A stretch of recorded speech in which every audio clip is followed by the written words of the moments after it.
And we're in! Hello everyone!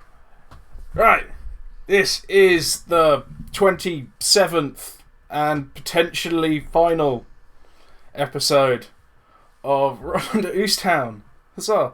For those of you who haven't joined us before, because there's only like 2 or 3 of you, if at max, this is a show that's actually called Monday Nights Get Nuked, but I forgot because I was in a hurry because I didn't realise that I didn't have a longer fade on that. So, we are playing Nuked, which is a setting of the spiced system, which I wrote with my creative partners who are multifarious and great. We recently have been avoiding plot resolution, just wandering around and generally making things die.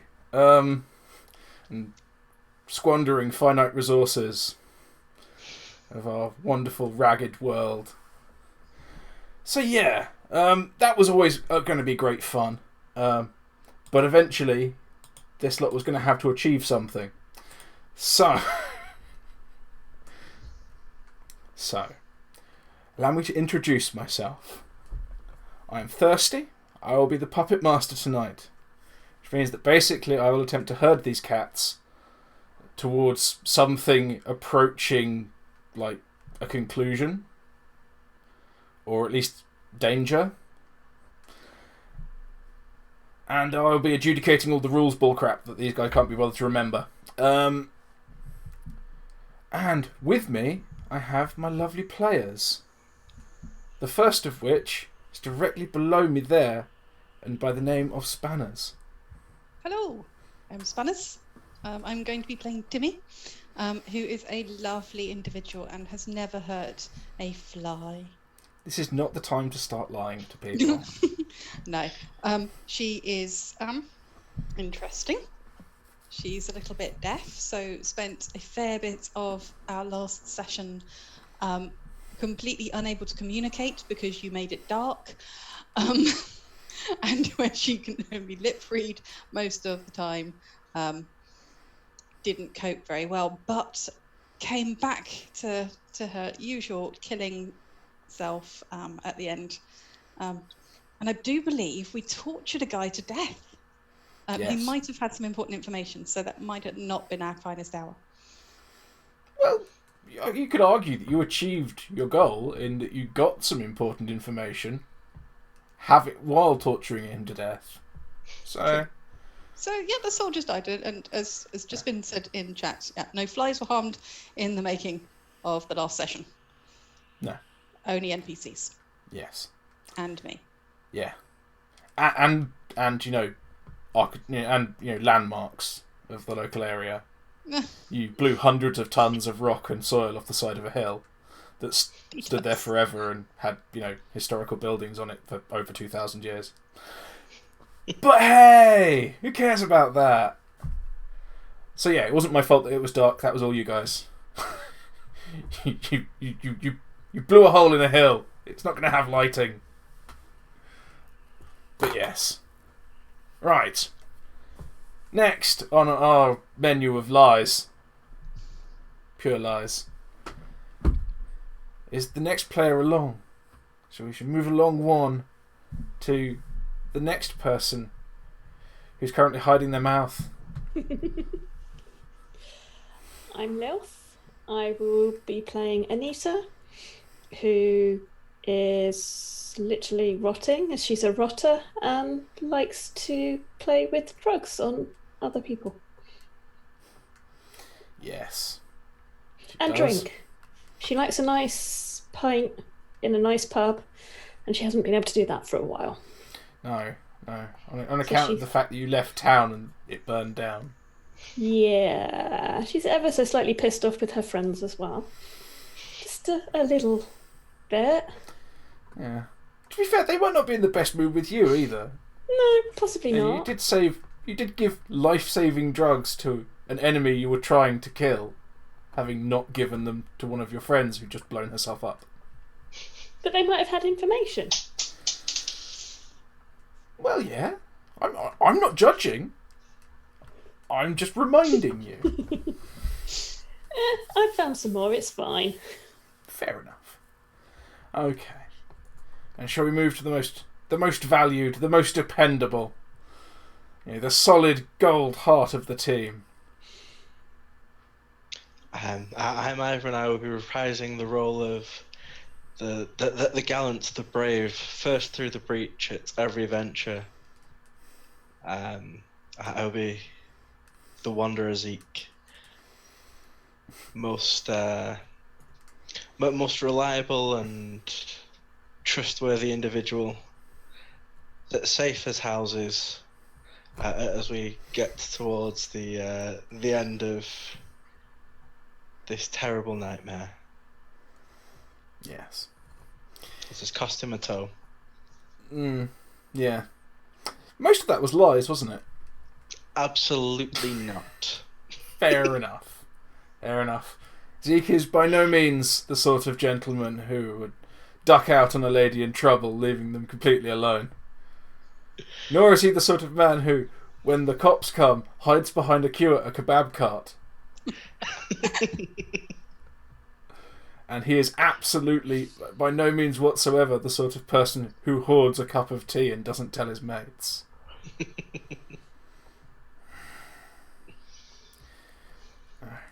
And that, dear viewers, is the heart of our group. The warm, fuzzy one.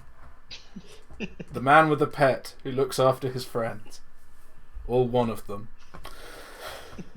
So yes, there we are. There are our players and our characters duly announced and explained. It has been brought to my attention that we didn't do the rules for chat verbally, so for those of you who don't feel like reading, there are some rules for chat. And those are: do not be a tool about someone's gender, do not be a tool about someone's race, and do not be a tool. Or a screwdriver. There we are. So, having got that little bit of business out of the way, shall we try and recall where we were? We had just released a load of salties from wooden cages and been given some information about a pit. Where the rest of the Salties were working, allegedly. And they had to fix something or everyone would die. Excellent. And it was used to run the lights. There we are. Between you, you have, to some degree, duplicated the notes that I made when I improvised that information. So yes, you have gathered that there are prisoners, there are pumps, there is something in what has been described as the pen. They need to fix it. It runs the lights, and if they do not, it will kill you all. There you are. You are currently in a tunnel underneath a fort on the south coast of the Desolation. There's a lovely little map that's just over there for those of you who want to know what that looks like. It's very zoomed in, so you can actually see where they are, because otherwise, screen issues. So yeah. And you killed a bunch of dudes who tried to stop you freeing slaves, freeing enslaved salties. So, you've just got directions to the pen, I believe, as well, which we sort of glossed over because we were running like an hour and a half over time. So yes, here you are, in a corridor with electric lighting, surrounded by empty wooden cages. I believe Chewie, your salty companion, along with Jackson and Leroy, had escorted the prisoners out to where Charlie was waiting with Morgan outside. Have come back. You know where the pen is. You've got corpses. You nicked all their stuff. What are you doing now? Zeke is going to check the pens just once more thoroughly to ensure Rupert is not there. Okay. You're going to look through the pens. Herbert. Yes. You look through the pens. Indeed, there is no sign of Herbert. There is no hair. There is no sign of scuzzles at all. You let Jerry out of your bag to go and have a little sniff around. And alas, the two-headed mutant squirrel can't find any trace of his brother. What kind of monsters are they? Putting a poor Scuzzle to work in the pen. I don't know. Anita's going to pull out one of the first aid kits she appropriated and have a look over Timi to see how she's doing. Okay. Oh. Timi has enormous gaping burn wounds underneath freshly stolen clothes. So You have like a small GSW kit. Yep. With the stim in it. It does have a tiny amount of stim in it, yes. Well, I've got 4 first aid kits. Yeah. All of them with stims and a painkiller and some bandages, so useful. Yeah. So... Very useful if 4 people have recently received gunshot wounds. Anita's going to deal with spanners first. Mm-hmm. Because she's triaging and that seems the most important one first. Yeah. So I'm going to roll a medicine check and hope for the best. Okay. That is a 16. Okay, yeah. So you get Spaz to take the jacket she's just put on off, and you look over at the creamy liniment stuff that you smeared all over her back has sort of set into a rubbery layer, as it's meant to protect the broken skin. You can scrape it off and look at what's happening underneath, or... No, I'm just going to leave it there and stab her with some stim. Okay. So you open up this GSW kit, and you stab her with a tiny serret of stim. Yep. Yeah. You feel slightly energized. You kind of feel like maybe if you received a major internal wound, it wouldn't be bothering you so much right now. You don't feel any healthier. You just feel a little more energetic. Tried. You're not quite, maybe not quite as sluggish. Right then, killing faster. Yeah. Or you also do have a small dose of painkillers in these things as well. Yeah, I'm going to give Timi some of that as well. Oh yeah. So you break the serret of like morphia as well. Mm-hmm. Where are you administering these small serrets?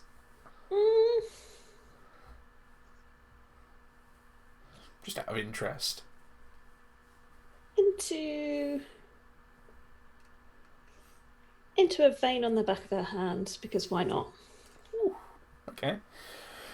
Fair enough, yeah. So you break open the little plastic pod thing. It's got a little sharp end so you can jam it through.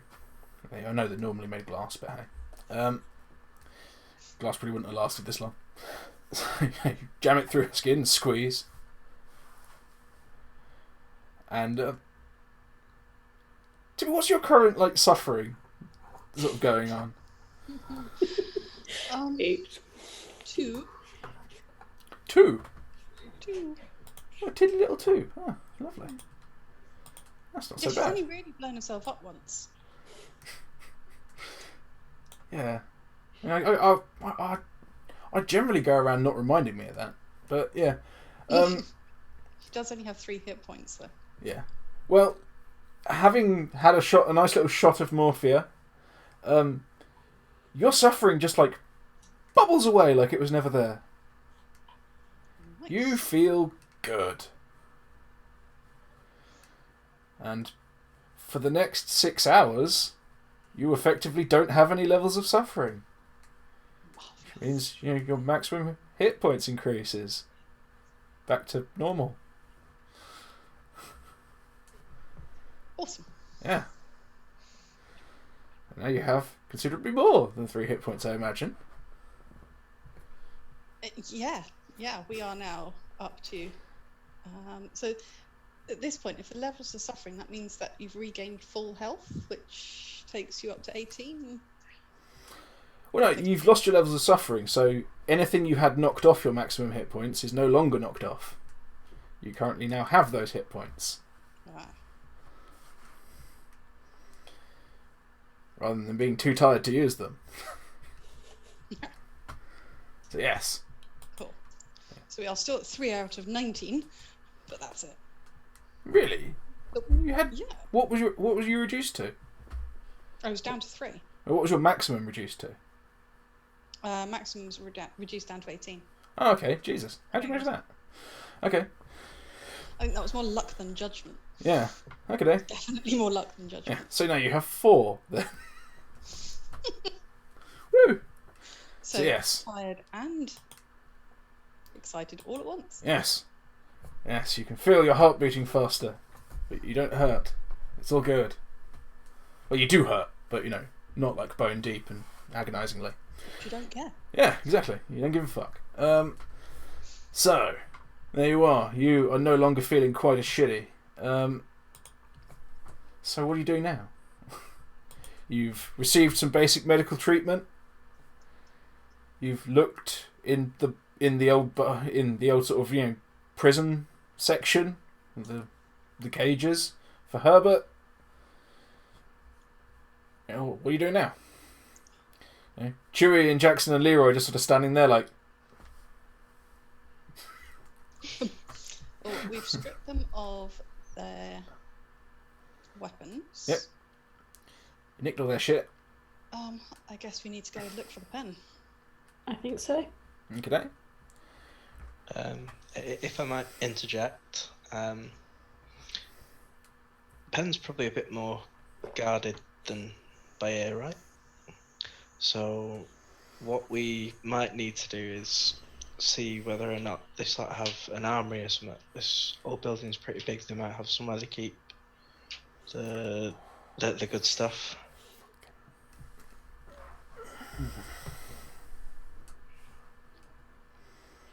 Yeah, that Yeah. might be handy. Okay. So, you resolve to look for the armory. Okay. Fine. Right. Yes, you go through down the passage that these dickheads all came out of, and naturally, in the way of all passages, it branches off to the left and the right at different sort of points as you walk along. It's not just a T-junction. And you can see in the far distance ahead, there is steps up.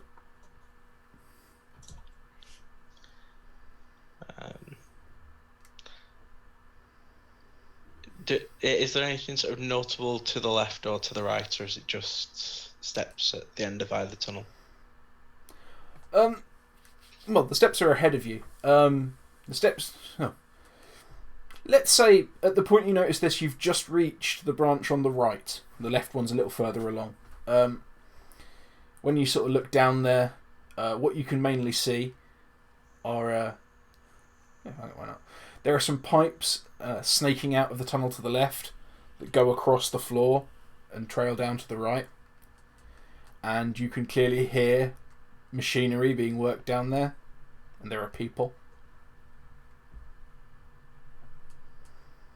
There's sort of a background noise of machinery all around in here, but there's very definitely a source of sound from down there.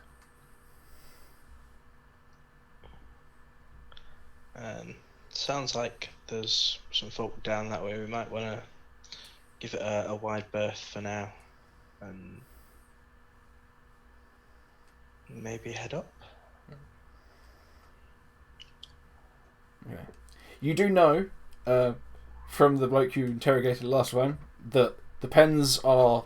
Well, the way to the pens is the next left. So this is not the pens.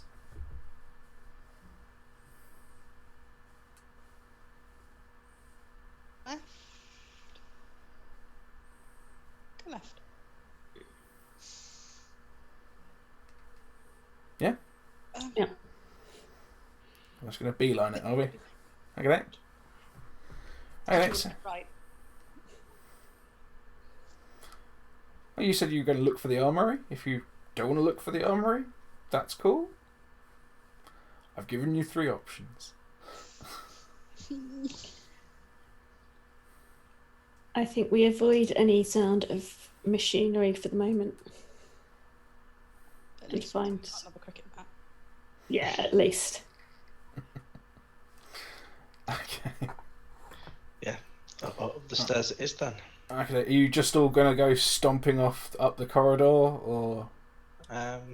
Sneaky, sneaky. Yeah, sneaky. Okay. Well, Alright. Everyone's gonna have to give you some sneaky sneakies then. You're walking through like a concrete bunker complex. that is an 8 plus 8. So 16. Yeah. Dirty 11. 7 total. Okay. Okay. Actually, let's give this. Let's be. Okay. Right then. Zeke, you head on down. You've basically reached the turn to the left. Before the other 5 of you realise what's happening. Like, they're still sitting there discussing a plan. And you just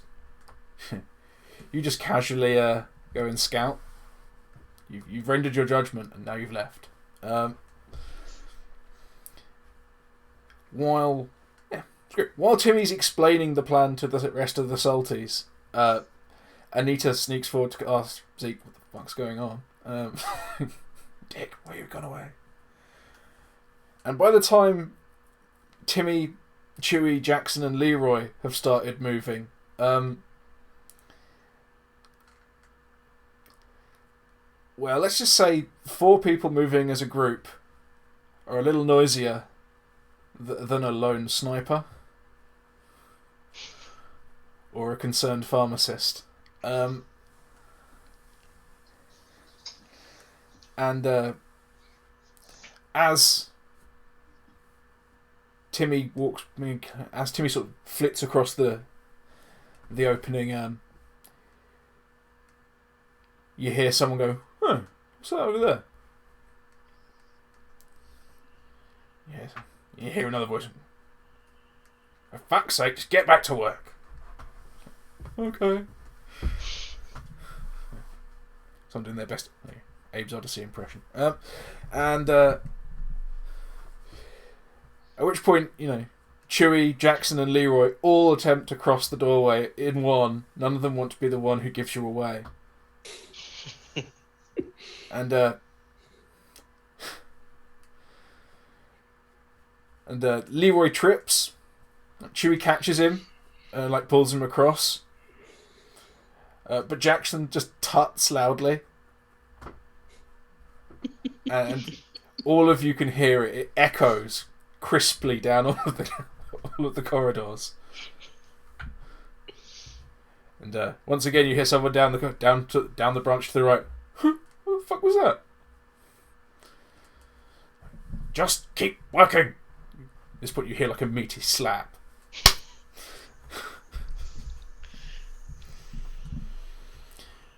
So yes, it seems that your compatriots are definitely, ghostly ninjas of stealth. As they join you up on the left branch. So, Zeke, tactical scout. You've had a little time to assess this left branch. Are you gonna sneak off down there and have a peek, or are you just looking around, or? Sort of hearing the commotion behind us, Zeke would have been off up them stairs, sort of sharpish. Okay, so you've entirely bypassed the left branch and just fucked off upstairs. You've got out of eye line of anyone coming into this corridor. Excellent. Right, give me another stealth then, unless you're just pegging it. That is a 9 plus 8. Yeah, it's plenty. Once again, Anita doesn't realise you've left. Like, he just turns around to see, like, what the fuck's keeping them? And you've gone. Anyway, You've heard your compatriots following up behind you. You've turned back to go to sort of quietly talk to Zeke, and he's not there. What are you doing? Are you gonna investigate down to the left, run off straight ahead, go back and help them? I'm going to go back and help them. Aww, that's lovely. Yeah. Okay. Fair enough. What And are give you them a trying? good slapping for making so much noise. Ah, okay. Once they're out of earshot. Okay. Percussive encouragement. Fair enough. Yeah. Okay. So yes, you go over and I assume grab Leroy and drag him up the corridor. So yes, Timi. Yep. Yeah, Timi and Anita, you are together now with the three Salties. What are you guys doing? Zeke is nowhere to be seen. But Timi, you haven't seen Zeke since he left to go up the corridor.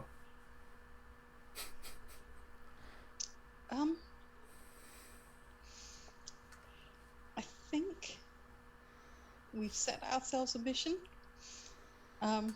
We're going to go and find the pen. She's going to assume that Zeke's just gone that way. That's what we said we were going to do.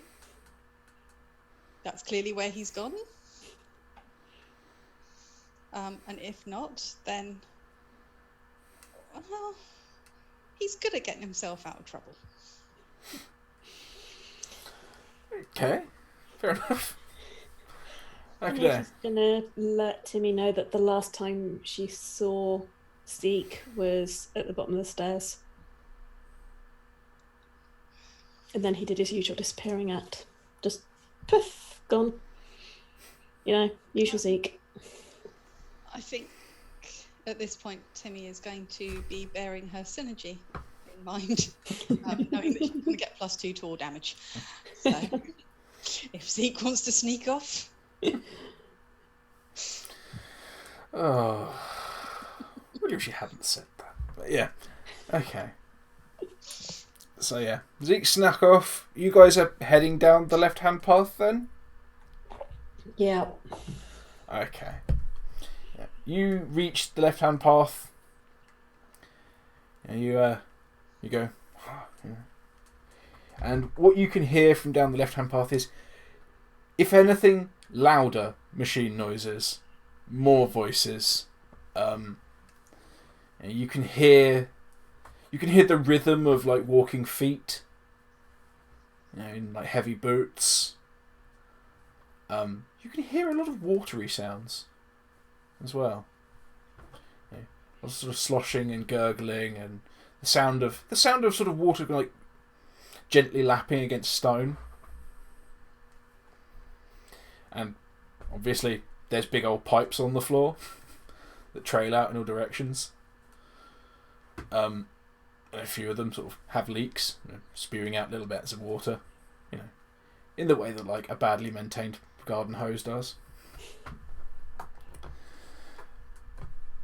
Anita's going to look at Timi and go, is this anything you recognise? Is this, any sort of machinery you've come across before? Would Timi recognise any of this? This is hoses. So Timi has probably dealt with pumping out bilge water and, and shipboard pumps to, move water back overboard, bail out. So, but you would never have seen them on this sort of scale. There's dozens of pipes and hoses. Do you think they have a leak? Yeah, this is what we use for keeping ships on the water. There's no water. Well, not that the land would be on. I guess. I suppose if we follow the hose, we can see where it goes to. Yeah. Could they be using it to cool something, or? I would mention at this point, because it would be very obvious to your character, Anita. Timi can't hear what's happening. She can't hear, the marching feet, the gurgle of water, the many people working. She might be able to feel the machine noise through the rock underneath her feet, and visibly see that the hoses are being pumped. In that case, Anita's gonna go to Timi and go, "You can't hear the machine noise and the people." There's stuff happening. I can hear that. I can hear rhythm. There's noise. Yeah, specific noise. Lots of people stomping about and stuff, and water gurgling. Could be important. So there must be water somewhere. Yeah. Means that they've got water in the mountain. They may be using it for the pen, whatever the pen happens to be. Yeah.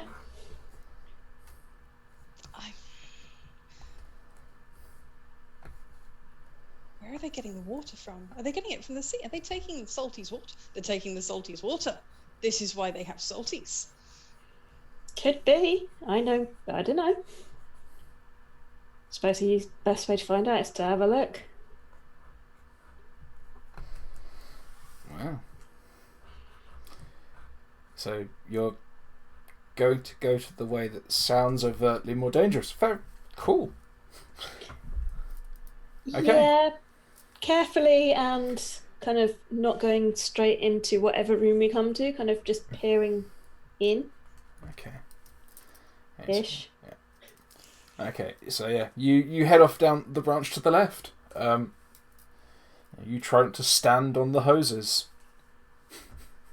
It's difficult. There's not a lot of floor space that isn't taken up by them.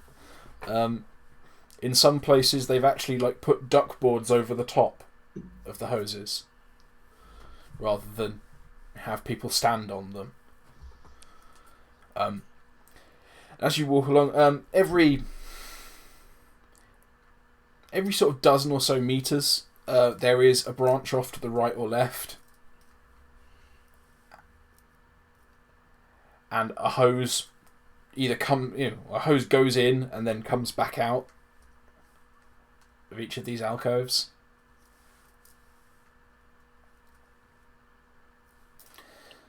And there's loud machine noise in there. Anita's going to have a quick peer into one of these alcoves.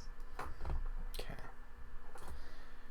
Are you just poking your head round? Or are you going to try and be sneaky and quick about it? Are you sneaky and quick? Or are you going to take a good long look? Sneaky and quick. Sneaky and quick, okay. Sneaky and quick. Gonna need some good sneaking then. Or not. Oh. Yeah. Okay. Sweet.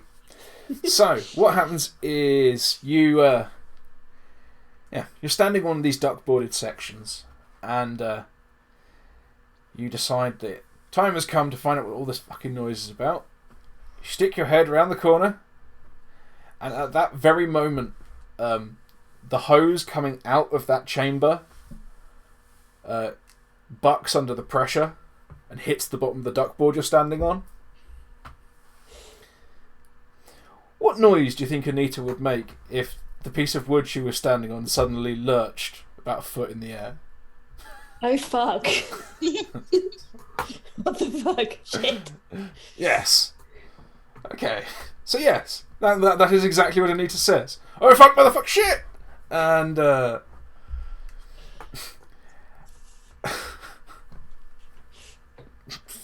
wasn't me.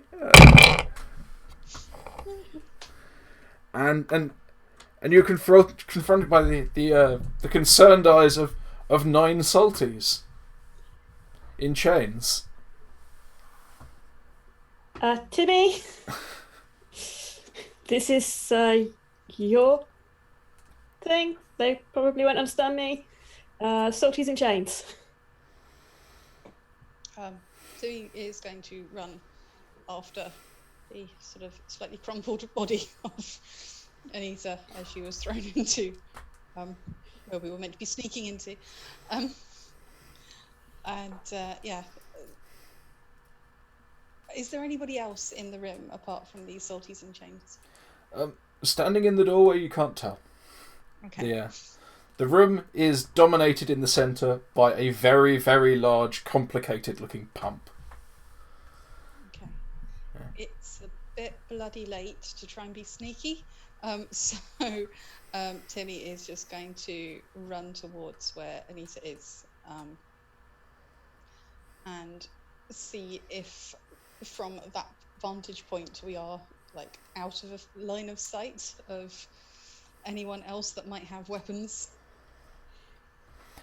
Okay, yeah. You chuck yourself into the room. As I say, all you can see at this particular point in time is 9 salties.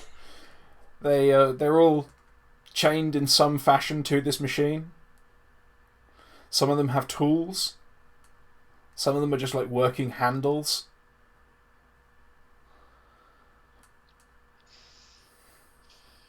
What are these chains made of? They appear to be made of some sort of like rough forged iron or something like that. A dark grey metal.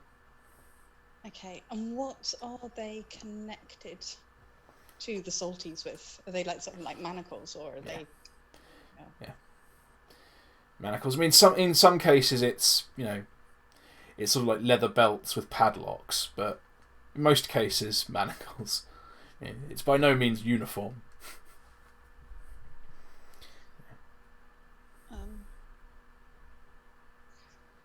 Does Anita have a knife or anything like that? Or was there anything inside the medical kit that was sharp? Good question. Yeah, she's got a knife. Timi's going to suggest freeing the ones that have the leather manacles, and then Timi is going to look around for some kind of tool that she can get the or at least cut through the chains if she can. Okay. As you're sort of getting a knife. I mean, there's a very loud pump making lots of noise right next to you, so you're at this point reduced to some sort of like crude ersatz sign language, because only extremely loud shouting of profanities will really, crest over the crescendo. So yes, sir. And as you're retaining a knife, Chewie and Jackson just pile into the room. You can see disgust painted on their faces. They're just terrified of what's going on with their people. This is horrible. And they get the gist of what you're doing as you gesture towards people in leather cuffs with knives, and set about thwacking chains with heavy objects and things. Doing all the things that men do to show they care. Smack, smack. It's like it's useless, but they're doing it anyway. Jamming screwdrivers through iron chains and trying to twist them. But yes, they are helping. Yeah. You free one person of their manacles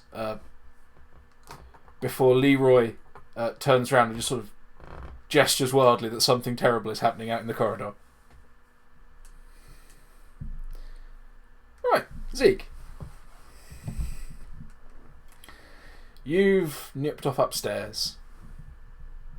As you do that,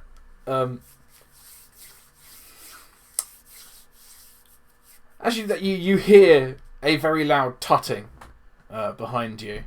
It doesn't seem to be directed at you, but in that way that everyone who hears loud tutting does, you kind of assume that it is directed at you somehow.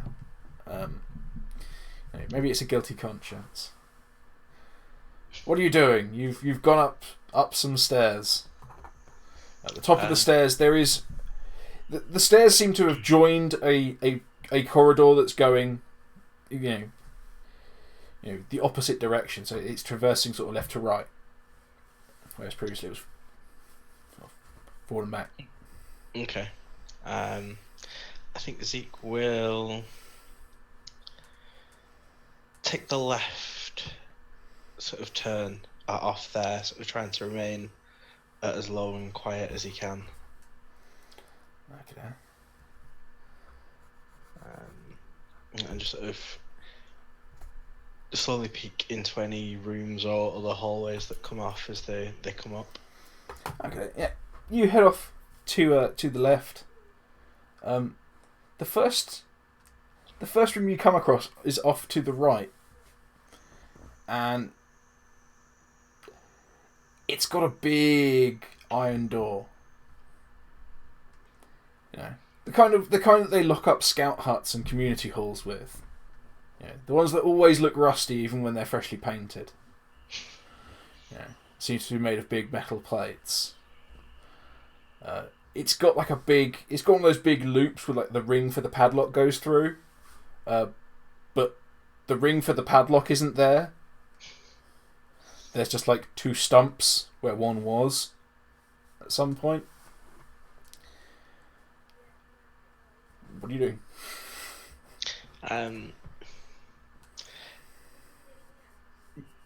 Given the fact it's a big metal door and Zeke doesn't reckon that he can open it without being heard. Oh crap, buddy. Yeah, I think as quietly as humanly possible, you would try and crack the door at least, just to have a peek inside. Okay. Sneak? Yeah. Yes. You can do a sneak if you want to feel obsessively secretive about it. Yeah, you can do that.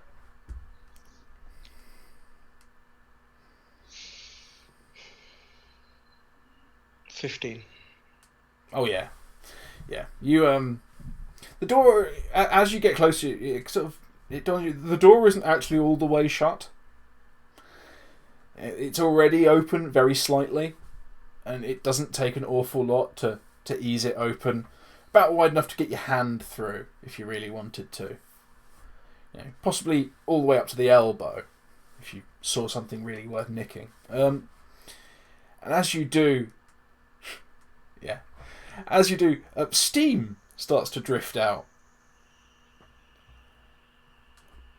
And inside it's quite, as you sort of you see this, steam starts to drift out. It starts to rise up, and water starts to settle on your hand as you hold the door. You realise the inside skin of the door is covered in condensation. Okay. And I take it I can't see anything in the room for this steam. No, it's not absurd levels of steam. It's not like they're cooking people alive in a giant steamer or anything. As you open it and the steam sort of starts to drift out. You realise that the floor inside is tiled, and so are the walls, as far as you can see them. And you can hear running water. Okay.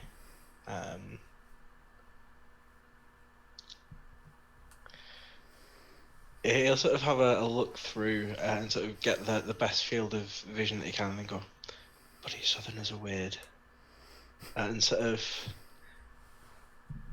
this crap wouldn't pass in the north, and sort of quietly mumble under his breath as he sort of wanders on.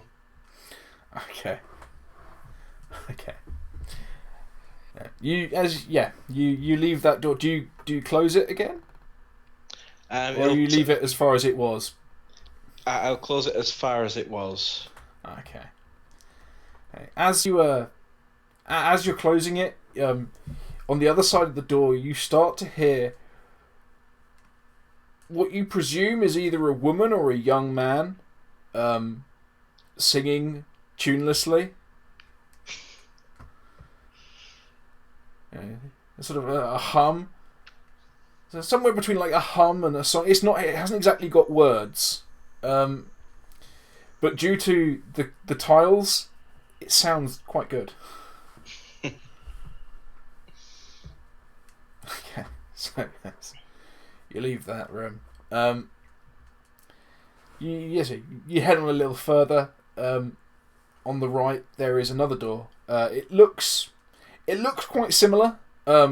Apart from this door, it's similarly sturdy, but this one's made of wood. It's made of recent wood, as it were. So it's sort of roughly finished. And it's got damp at the edges. If you can see the damp like round the edges, I'll assume that it's just another one of these. Oh, I mean, as in like it's literally been in water at some point and got water damaged. Right. Yeah, it's a sheet of wood that has been damp. I think as quiet as possible, hoping not to alert whoever's indoors. Sort of move the door out of its frame. Okay. Yeah. As you open this door, ever so very slightly, as I say, it seems to have been hung more recently, so it opens without any resistance. Really, it doesn't even squeak. And what you're confronted with is a room with probably about 20 bunk beds. And on the wall, you can see about a dozen blue jackets. Each has a green armband with an A on it.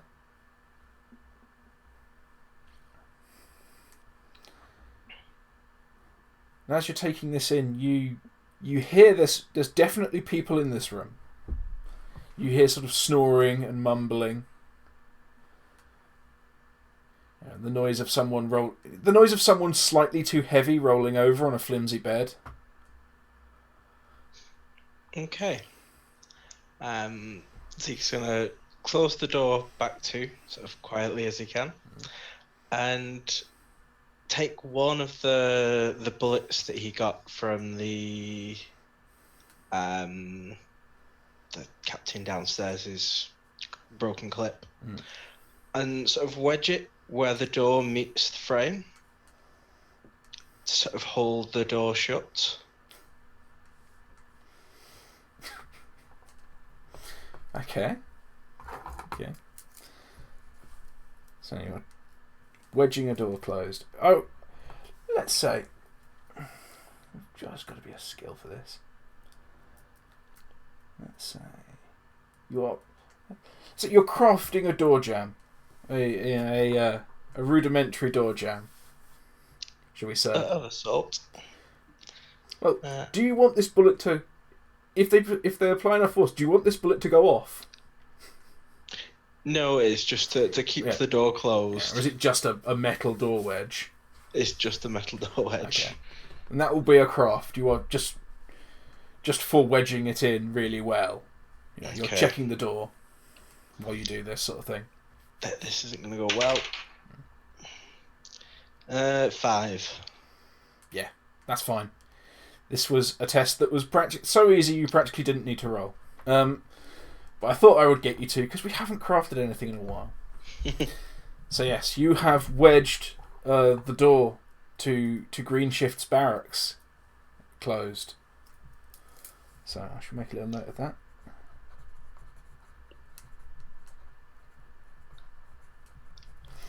Okay, cool. So yeah, you've wedged the door to Greenshift's barracks closed, and I assume you're going to head on down the corridor more? Mm-hmm. Okay. As you head on down the corridor, there is a passage onto the left that has a big metal door, and I'm not talking the bullshit you were confronted with before. this is a large metal security door. You know, you get the impression that this is probably secured from the other side when it's secured. It doesn't appear to be all the way closed. But through it you can hear lots of machinery, lots of people, and sounds of water.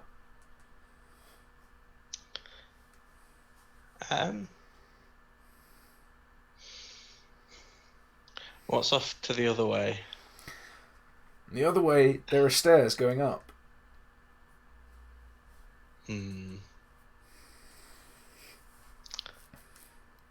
think Zeke will at least sort of sneak up and peek through the crack as the door isn't all the way closed. Okay. But as there are voices down there, it doesn't sound like a good idea to open the door any further. Okay. Yes, you sneak up to the door. Give me a perception. You're attempting to ascertain sneaky details by peeking around a door. Ooh. Ah, a nice solid crit. Lovely. You peek around the door, and the first thing immediately that you notice is the arse of a very large man standing the other side of the door, facing away from it. And as you sort of scooch down further, you can see between this large man's legs. You can peek between his knees, and you can see like a railing on a balcony that looks into a large chamber. And the top of the chamber appears at some point to have cracked. Okay. Whilst thinking definitely didn't need to see that, Zeke will sort of turn round and creep off the other way, down the other hallway. Okay. Realizing he is alone, altercation may not be the wisest of options. Okay. So are you going up the stairs, or are you going back the way you came? Up the stairs quietly as possible. Okay. Zeke, once again, ventures forth boldly. Okay. Right. Anita and Timi, you've just freed one person with your knife work. Your trusty lads have been clanging some chains around and breaking some vital, probably quite old, valuable tools, trying to break chains with mere human strength. When Leroy comes in and makes the universal sign for "things are bad,"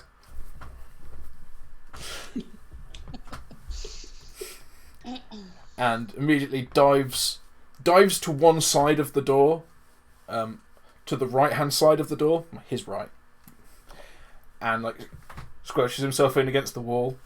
I believe he was armed with a large piece of wood, so that's what he's now holding.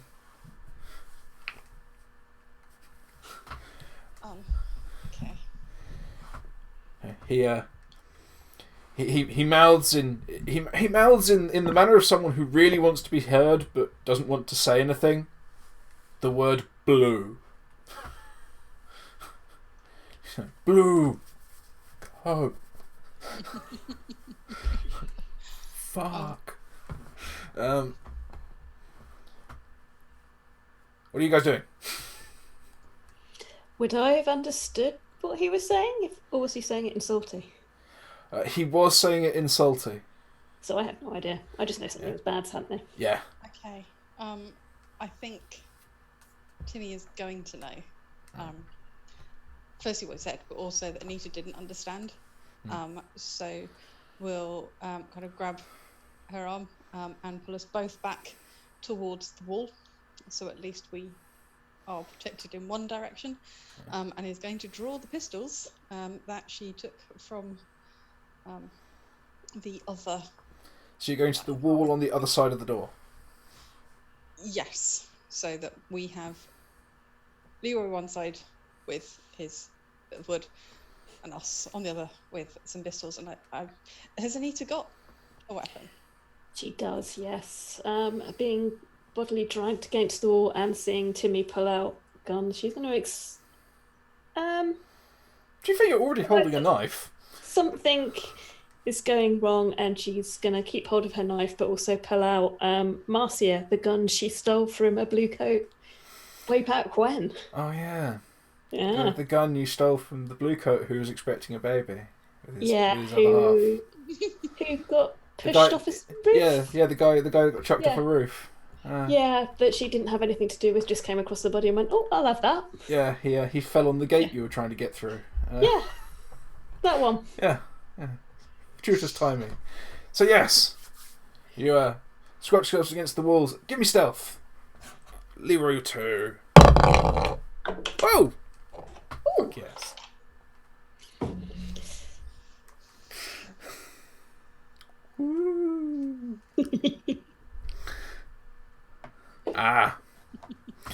Excellent.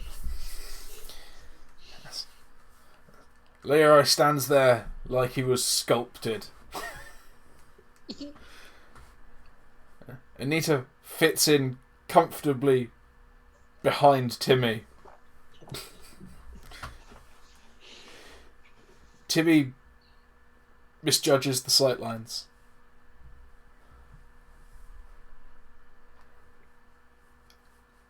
A short, hairy man in a blue jacket carrying something that was probably a vital masculine appendage of a large animal that's been dried in the sun. Over one shoulder. Comes in and notices that one of the Salties is free.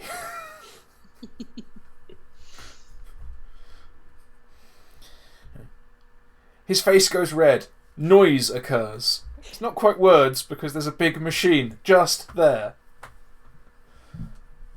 And he steps into the room and starts thrashing the young Saltie that you freed. Is he busy thrashing this young Saltie? Yes. Excellent. Very busy. So Timi is going to walk up behind him, as only Timi will. Is going to aim one pistol just at that, that little dip in the back of the skull, just so that he knows that there's a gun there. I'm not even going to give him time to think. It's just going to fire. Okay. She's not going to miss. Yep. I want you to roll anyway. This is going to be small guns. Yep. It's a 12, non-natural. Excellent. So you pull out this new, unfamiliar weapon. You level it at the back of this person's head. You take a moment to sort of self-satisfiedly release the safety. Pull back the hammer. Yeah, just long enough for him to hear it. And then the gun goes off. It's not so much a comment on the quality of your gun. You're like, I say, gunwomanship. But more the quality of the gun. The bullet seems to exit the barrel and immediately dive to the left. And it blows off a large chunk of the left side of his head. And one ear. Rather than going straight in. Nevertheless, he falls. There's a big bloody furrow across the left side of his head. The two guys behind him in the doorway, however,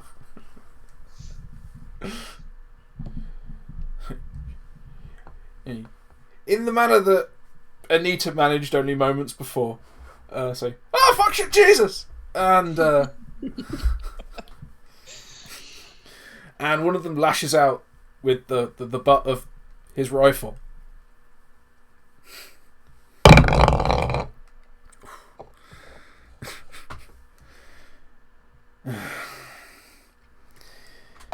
in a very well executed, but sadly utterly ineffective maneuver. That just sort of gently, he overextends. He's standing too far away to hit you with it properly. And he sort of exhausts most of the force of the swing about here, and he just sort of like taps you on the lower back with the barrel of the gun on like the backswing. Huh? You're now aware there are people behind you, despite the fact you are deaf, looking in the wrong direction, and not hiding at all. Right. Anita, what are you doing? He's currently in the way of the other guy. So I am going to pull out, or shoot him. Okay. Yep. At this very same moment, Leroy is going to take a swing at the other guy. Oh, yeah, that's gonna miss. Small guns. That's a 5. Ooh. I rolled a 1. Yeah, well, that was a 12 from Leroy, so his large piece of wood cracks into the nose of the other guy coming in, and dazes him a bit. So, Jesus, 1 dead, 2, 3 crunch. So yes, but your bullet. I didn't botch. No. Well, Tremendously missed. Leroy was your follower. No, Leroy was Zeke's follower. Leroy needs to have a reflex save rolled for him. Everyone, these salties have base 3 stats, so Okay. just roll me a d12 and add 3.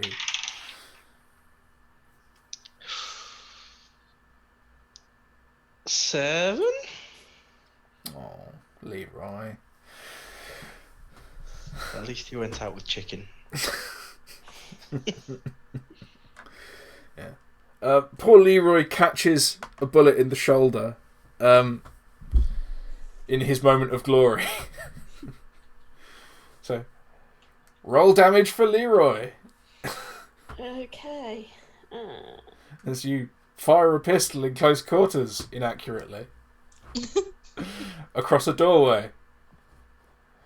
Oops. This is why crossfires are operated diagonally, not horizontally. It would help if I rolled the right dice.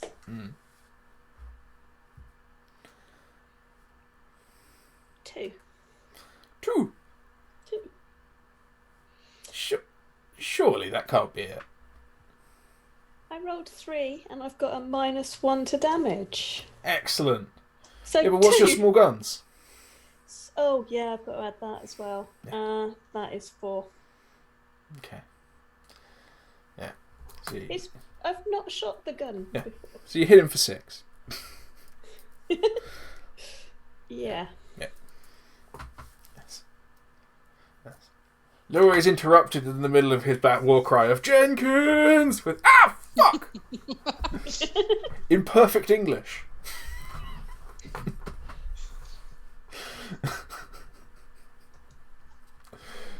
Oh. He slumps back against the wall where he was hiding. Oh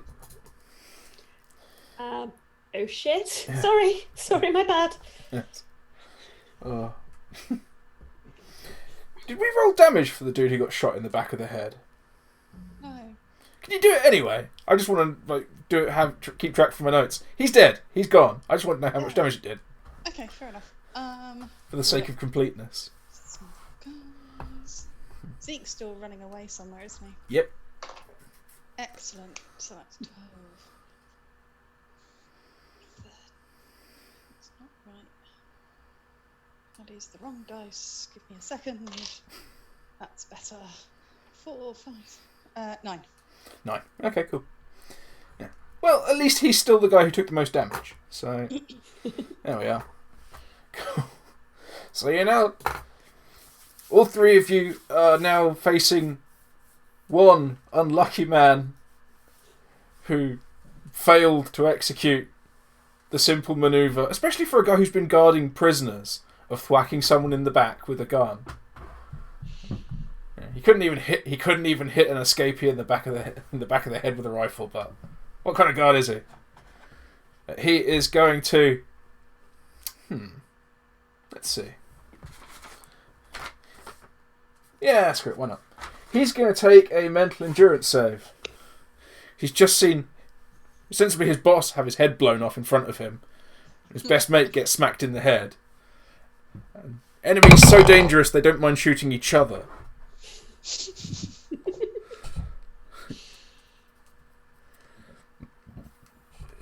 No. He's made of sterner stuff. He is going to take 2 steps back and just start firing. Wildly. So I want... both of you to take reflex saves. Uh-oh.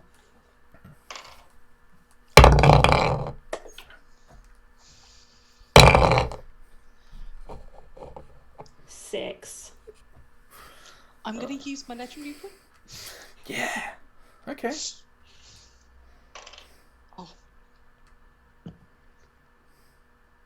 Oh, fuck off. Again? Okay. Yeah. Yeah.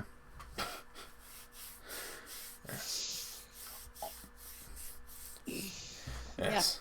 Yeah. He takes 2 steps back. He raises his weapon. He pulls back both of the hammers. His fingers curl around both of the triggers. Yeah. You both have time to stare down the dual barrels of a double-barreled shotgun before Anita dives for cover, throwing Timi in the way. You just nudge her up there like, go! Yeah. You just have time to realise what's happening as you're thrown towards this rifle, this gun, as the hammers just start to move. As if in slow motion, you see the hammers descend. Just as your midriff hits the end of the gun. With sufficient force to drive it back into the guy firing its chest. Fuck. He also botches his dexterity to stay standing. And you both fall in a sprawl into the hallway as the shotgun discharges into the pumping machine. She lives! Yep. Right. We have... Get my guzzle noises ready then. 9 salties. Oh, that's right. Okay, for the sake of determination on this one, we have... Oh, actually, even better. Leroy will be an 11 on this dice. Anita will be a 10. In the eventuality of the roll of 12, the explosion hurts everyone. Yay! Oh, 9. The pump machine explodes. The poor beaten Saltie that you freed gets annihilated by a large chunk of shrapnel. As the machine just bursts apart under its own internal pressure, now voided by shotgun blasts. This poor young Saltie just gets like bisected. It's your fault. So yeah. In addition to that, oh, you lucky person. In addition to that, Timi takes 5 damage. Oh, okay. Timmy's out for the count. Yep. She's on -1. Oh shit. Oh crap. Yeah. You essentially body slammed a shotgun. Very, very hard. Hard enough to push over the person firing it with your midriff. So yeah. Right. Should we see how much damage the guard took? Oh, Jesus God. Oh. What's Timi's strength modifier? 5. Strength. Raw strength. Raw strength. Yeah. Yeah, she's on 50. 50? Yeah. Jesus fuck. Yeah, he's dead. He's dead. He's the deadest person in the room. Jesus. My God. Totally forgotten. Maxed out her strength and Yeah. I totally nothing forgotten that else. she was such a massive beast. Yeah. Yeah. Strength torture and nothing else. Yeah. That guy just took 11 damage. You essentially just pushed that rifle back through him. God damn. Trying to shoot me. Yeah. Jesus. Yeah. The force knocked you unconscious, but it knocked him dead. Right. You now have... Oh, yeah. You now have one, pile of corpses and some gunshots. You're going to have to resolve that issue in a moment. So, yeah. You have an unconscious Timi. 3 dead guards.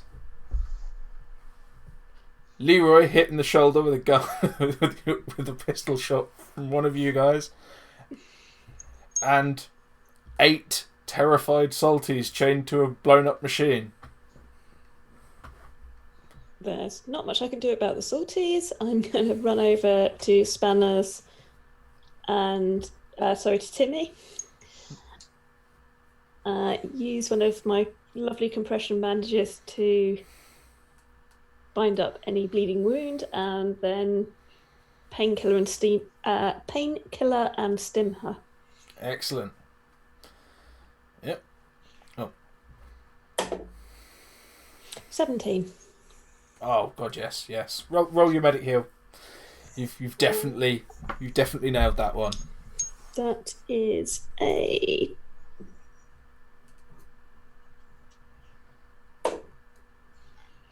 That's 6 on the dice, and I can't remember if I add anything to that.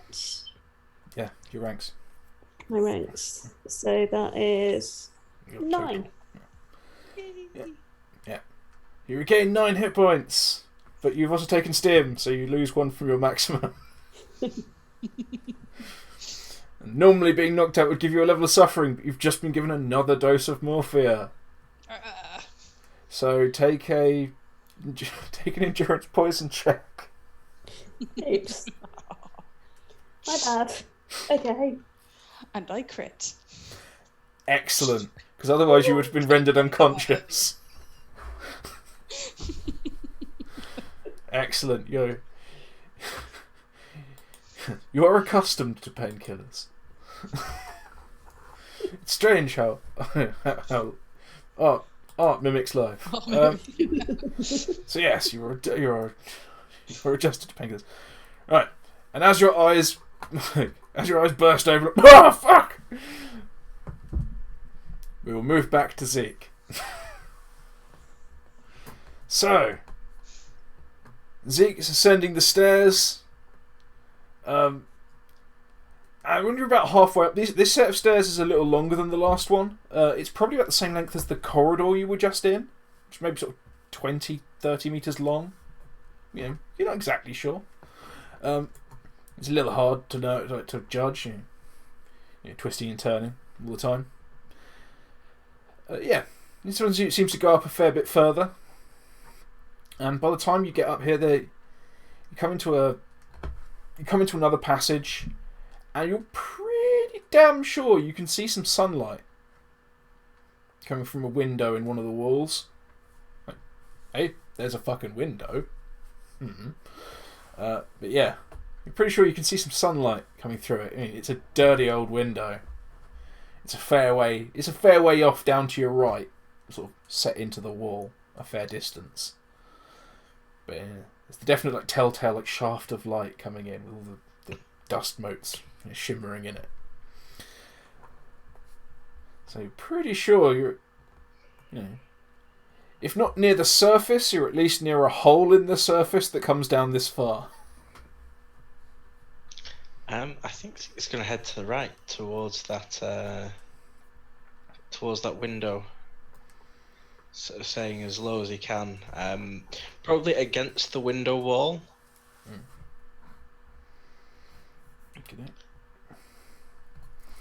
Okay, yeah. So you head along there. As you do wander along this passageway, there are many doors off to the right. You know, there are doorways. Most of them don't actually have doors at this level. You pass one, it's quite transparently like a storage area. You know, it's got, you know, boxes of old toss in, basically. You know, ripped up old bits of wood and things. You know, sort of repair patch for things, bits of old hose. You know, that sort of crap. Random salvage stuff that would be really handy if you were outside of a fort right now and wanted to go and nick stuff to sell. But the next one you come across, it's another one of those sort of barrack rooms, but this one's empty, and there aren't many beds in it. Okay. And there's maybe a dozen beds. The previous one there was somewhere around 20. And so you and then the next room you come across. Next room you come across has lots and lots of chairs and tables in it, sort of like long bench tables. And you can see as you peek in that there's a pair of guys in aprons, like stirring something on a stove at the other end. The whole room sort of smells a bit like boiled cabbage. But that's pretty much it for the doors on the right that you see.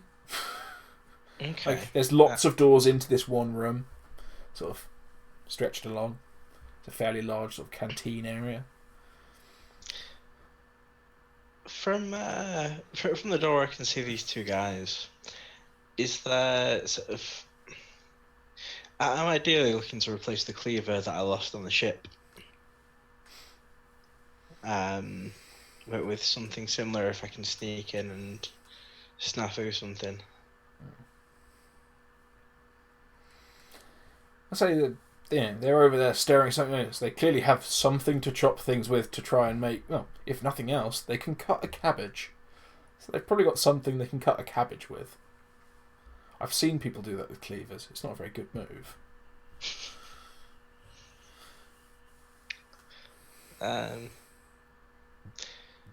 Yeah, if they've got the backs to me and there's sort of things intervening between me and them. Yeah.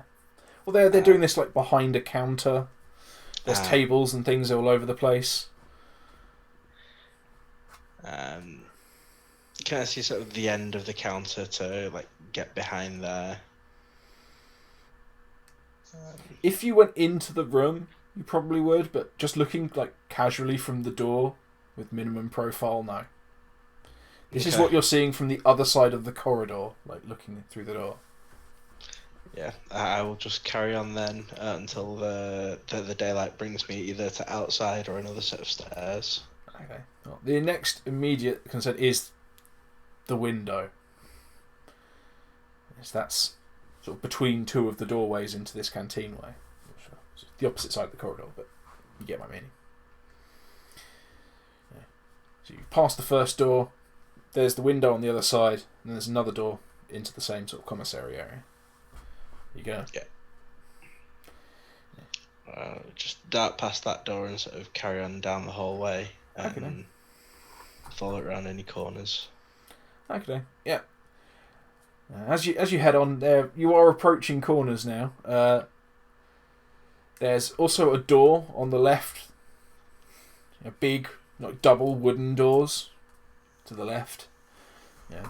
The sort of thing you could, conceivably drive a large vehicle through. And to your right, there's a small sort of... I say small. There's a decently sized area just bare. It looks like vehicles might have been put in here, or large pieces of equipment at one point. There's like oil patches on the ground. There's tyres like piled in one corner.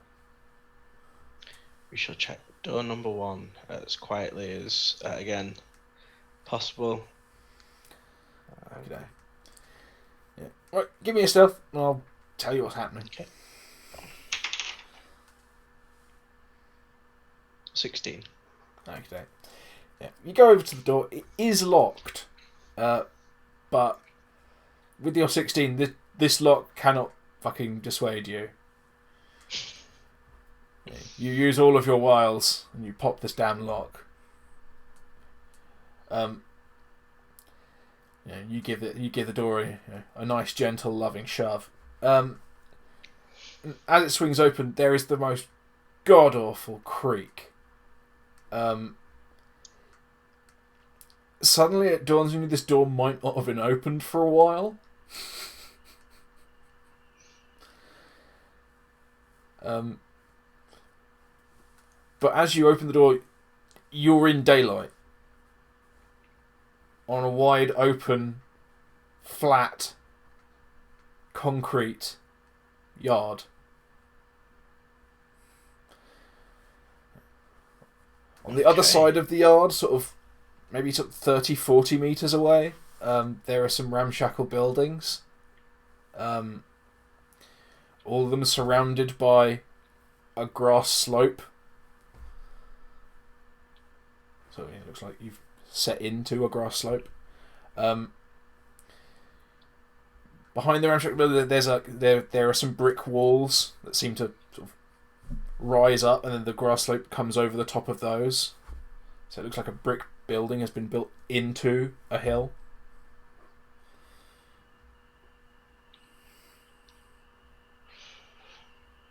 Do I see anyone around is the question, do I? Perception? Yep. Receiving details. That's not so good. That is a 10 total. 10 total. On a 10 total, you occasionally see people moving in the buildings on the other side of the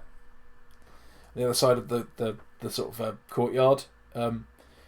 Similarly, you occasionally see people on top of the walls, like up in the grassy area. But they're a decent distance away, and they all seem to be looking outwards.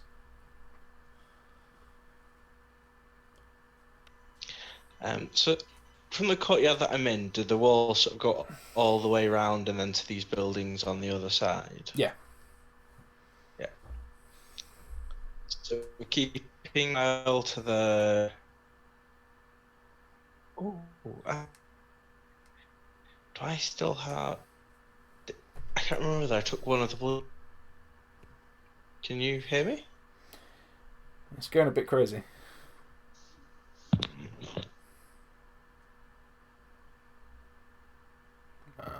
Connection. How about now? We could hear you. I think it was connection. Ah. Yeah. Seems to be a little better.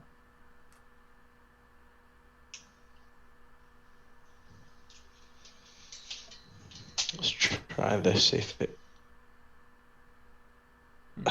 Help me. Oh. That's not good.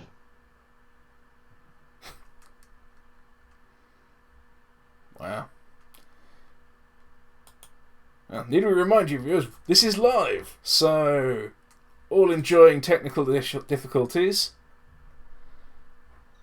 At least they're not on my end this time, it seems. Although, who knows, they might be. Oh, shit. Oh, no. Right.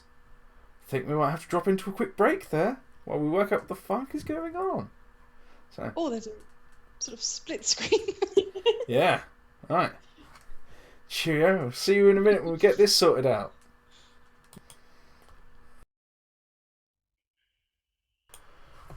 We're back! Technical issues overcome temporarily, hopefully. I think. Good. So, we were above ground, in daylight, in a courtyard, observing guard patterns badly. I believe the question had just been asked, do the walls appear to enclose the whole surface of the courtyard? Mm-hmm. They do. Okay. I'm pretty sure I either still have Kurt's or may have appropriated one of the blue jackets from the chaps downstairs. So I will pull my head back in and grab that from my bag and shrug it over my regular duster. Just in a...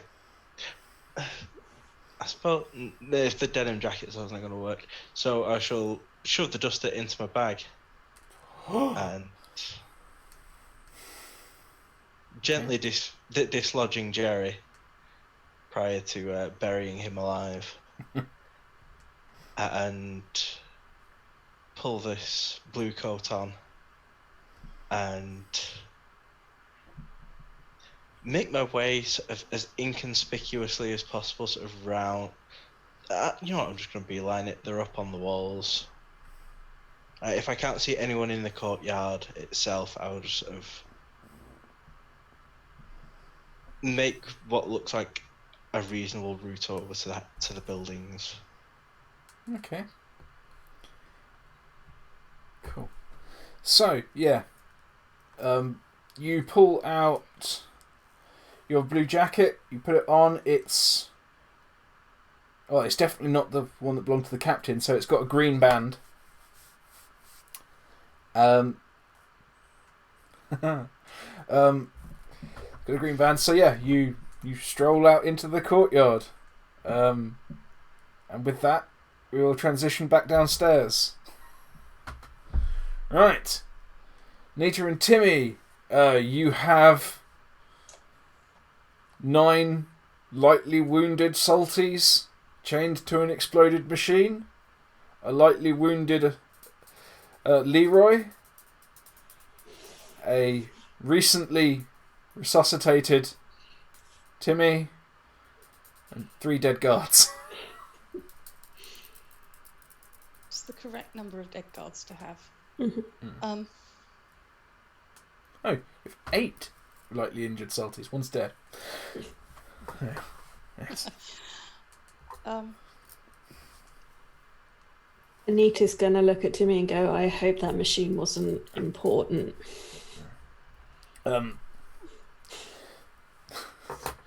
As you are standing there, you do notice that the room is rather starting to sort of, I wouldn't say fill with water because the water line's not rising, really. But the pipes that are going into it are just emptying onto the floor of this room. That's not good. No. What if we point the pipes towards the stairs and then they empty towards the stairs and go down? The It's a stairs plan. go up. The stairs go up. Ah, shit.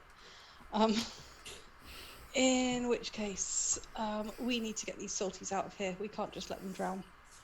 Well, they're not going to drown. It's just water on the floor. It's just going to spread. We can't let them be damp.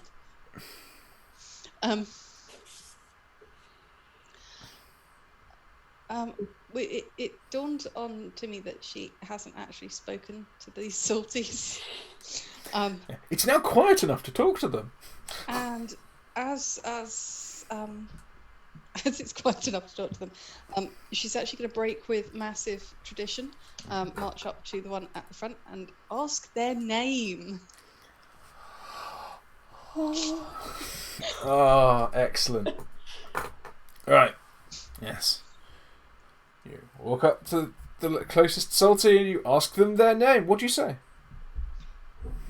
Right, lads. So, who are you then? Excellent. Oi, McEwen. How are you? What's happening? Bit better than you. What are you doing up here then? Chained to pump. Right. What's it pumping? I know, water. Looks like Right. water. It does, doesn't it? It just points to the water on the floor. But, Water. you know, you don't appear to be a hero of your own volition. What were your clue? The chain? Give me a bit of a hint, eh? So, Jangle, jangle. Come on.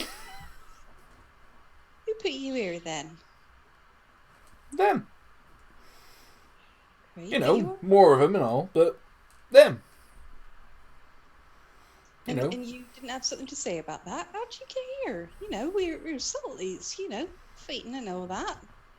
Well, you know, we were, you know, down in the enclave, you know, trading and fishing and fixing things up, and one day all these pricks come in.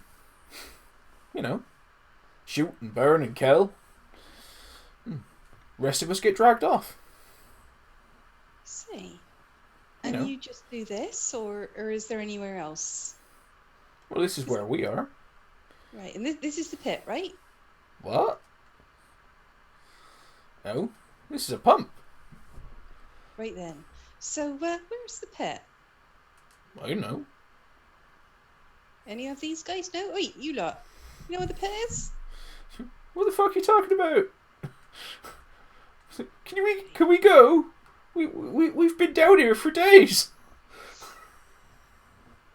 Well, doesn't seem to be much we can do, really.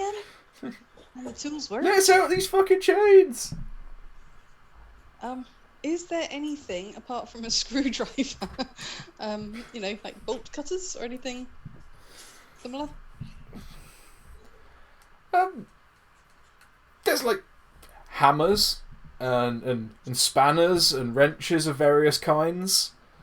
But yeah, they don't like tend to give you know, slaves that they're forcing to work the tools to free themselves. No. So Timi is going to gather as many tools as she can bring over. Put them like well within arm's reach of the Salties. Yeah. Right, lads, we've got work to do. You know, rise up and all that. Free yourselves.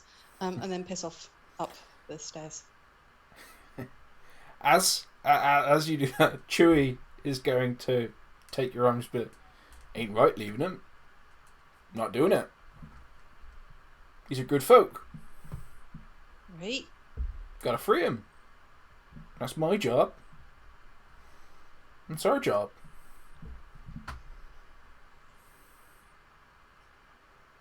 Well, you know, we've got a job to do. You might find, if you free them and don't do the other bit, they might not be here either. We can always come back for them.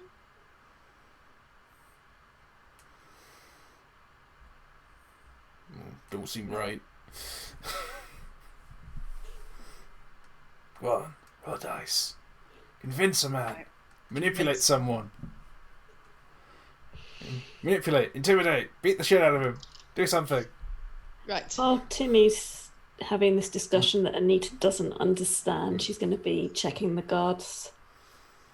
Okay, good. Yes. Timi is going to manipulate for 14. Okay.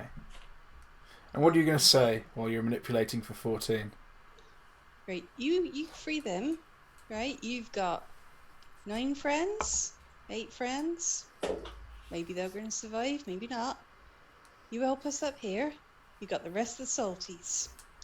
You stay down here and don't help us. Everyone's going to die. You want that on your hands?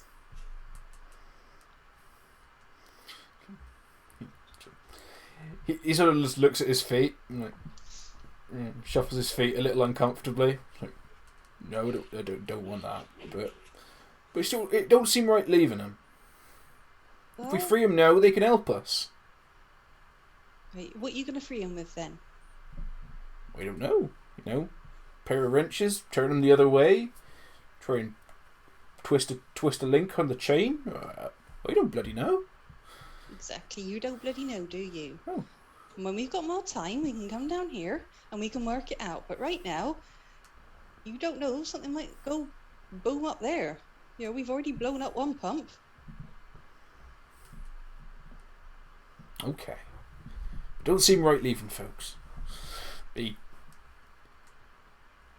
goes and he picks up the gun that the unlucky fuckwit dropped. Yeah. Hoists it to one shoulder. It's like, all right then. Come on, Leroy. It hurts. Bloody shoulder. Fucking lead lubber. Ain't got no business giving them guns.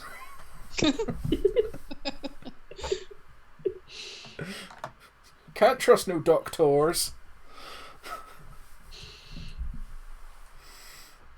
Anita's busily patting down the corpses to look for, keys and Yes. weapons and That's the one. other stuff. Yes, you do indeed find things like keys and weapons and things. On the short, angry-looking dude who got left side of his head blown off, you find 2 doses of morphia. Useful. Yep. And an unmarked bag of greyish powder.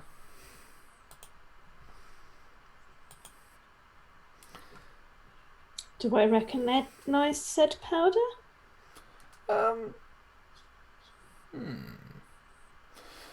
No. I wouldn't say you'd necessarily recognise it. That's a shame. Yeah. We want to experiment. Obviously, also on that same gentleman, you find a approximately sort of 36-inch long, dark, flat, leathery appendage that might previously have belonged to something, quite prideful of it. Yeah, she's going to leave that thing well alone. It appears to be an absolutely fantastic hitting stick now. Yeah. Fair Avoiding enough. that. Yeah. The guy was also carrying a knife. But it doesn't appear that he was carrying anything that you could, shoot at someone. She's going to grab the knife anyway. Excellent. Yes. The dude whose nose got smashed in. He is he's just laying there dazed on the floor. You're not entirely sure he's dead. But when you pat him down, it yields essentially he's got a very similar large piece of wood to Leroy. Just that his has a few bits of barbed wire wrapped around it. And someone has crudely carved into it with a penknife the motivator. Anita's going to hold it up to Leroy and just say, upgrade? Leroy looks at you blankly. Anita's going to look at Timi and go, translation. Yeah. Take the stick. Better one to hit people with, right? I think you're taking enough from her. Don't want nothing more she's got. I'll use my stick. She's alright. She just missed. But she bloody didn't. Aiming at you, was she? Don't matter. Still hurt. That's right, and she's patched you up. So, get on with Patched it. me up. She's gone and patted them down. Know me totally. I'm getting to that. She's patched you up like he fucking hasn't. Alright, she's got you a better weapon. Stop complaining, man. I like my stick. We'll have both. You've got 2 hands. Use them. One hand's on a bad arm. Didn't have a bad arm when I came in here. He just wanders off grumbling. Yeah. Anita just shrugs and goes, I take it he doesn't want it, and throws it into a corner. Fair enough. Not going to take the motivator then. Oh, No. fair enough. Okay. Yeah. One of the more industrious salties at the back, who hasn't been engaging in all of this sort of jackassery, manages to ping one of the links of the chain on his manacles, like in the manner that people making chainmail do, by twisting one half of the link one way and one half the other. He just pings it open, gets up and says, "I'm fucking free! Huzzah!" And he goes over and grabs the motivator and starts pounding the bodies.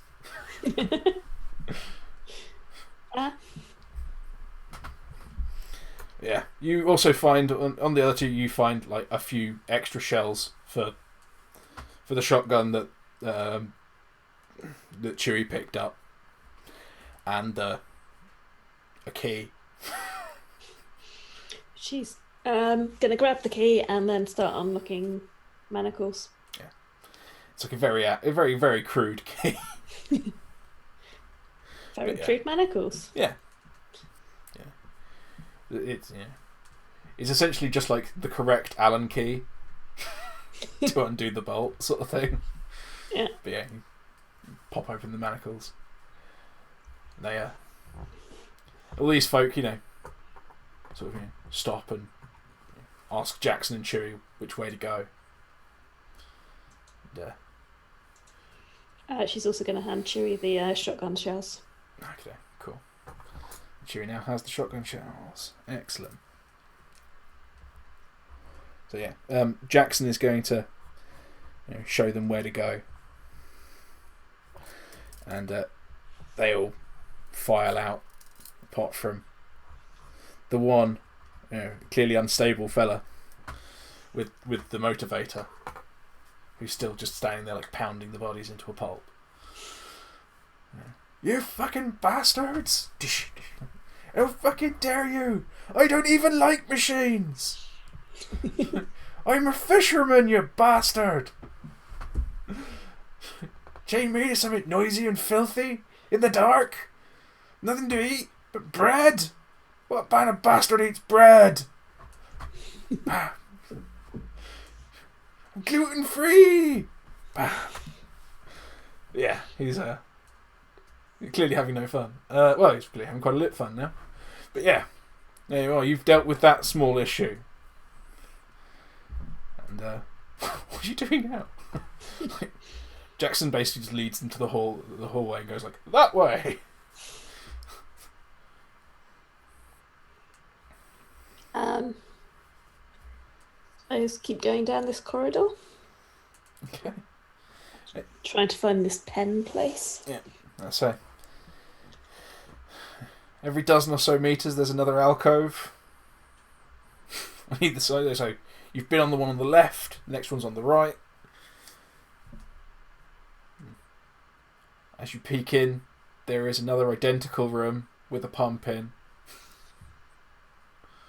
with 11 salties in. Oof.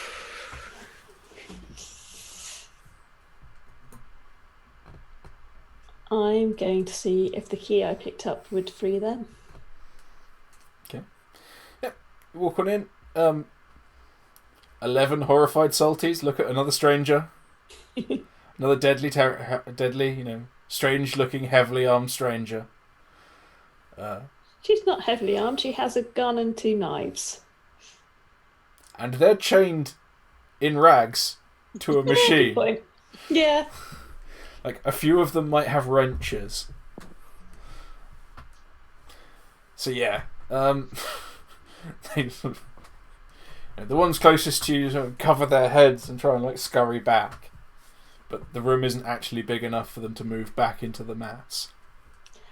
She's going to exasperate to say, for fuck's sake, just stand still. I'm here to let you out. Hoping that one of them will understand her. Yeah, and the closest one, offers up their manacles head turned away, shaking. Gonna try the key. Yeah, it doesn't appear that they've invested in a great number of keys. They seem to just found a large number of proprietary bolts and used them to fasten these manacles. They're just all fastened with like IKEA bolts. Yep, in that case she frees all 11 of them. Yes. Excellent, yeah. Freeze She'd asked them about the pen and everything, but they won't understand her. Yeah. A few of them like grasp like the word where or things, but I was like, where? Where? Like, where? Where what? Like, pens. Mm-hmm. The pump is still running, and them having left it now seems to be running a great deal worse. Without people to operate it, it starts to sort of shake and chug a bit. And there's nothing like there's nothing adding pressure to the hose as it goes through. So now this pump machine is just filling with water from the other side. Things are being pumped into this room at low pressure. Yeah. Eventually things are going to leak, but hey. Yeah, Anita has no idea what it's doing. Yeah. Yeah, whatever. Cool. Yeah. You leave that room, you go to the next. On the left, there is another identical room. This one only has 4 salties. I assume you're going to go through the same thing. Yep. Yeah. I'm going to see if Timi's following and the other salties to get them to ask them questions. Yeah. At this point, like Chewie and Jackson have grasped what's happening, and having rifled through the bodies of the other guards, they found at least one other key that seems to still be working.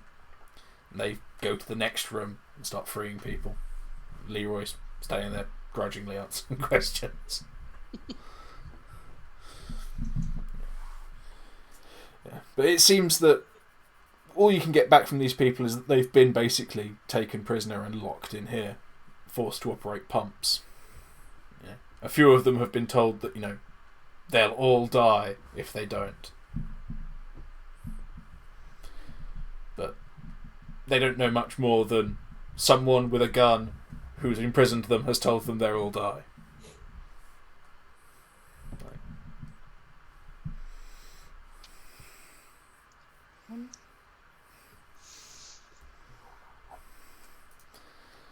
So there are probably 3 or 4 more of these little chambers with pumps in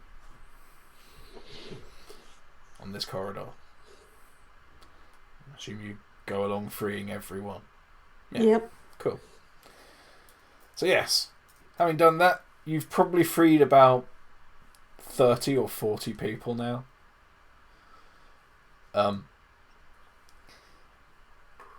And they've all been led back, and told roughly where to go.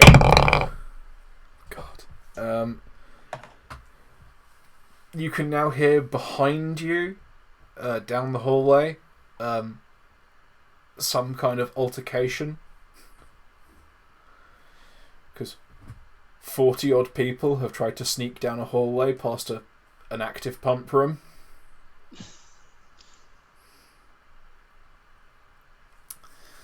So, let's see how that goes. Oh! It's not often that I make rolls for people you can't see. But the guards in that other active pump room, the ones who kept hearing people move past, just both rolled botches. Simultaneous botches. So I'm going to say that crowd of 40 angry salties just beat them to death. These 2 guys who are standing there, guarding maybe a dozen people, just get mobbed. Clubbed to death with wrenches.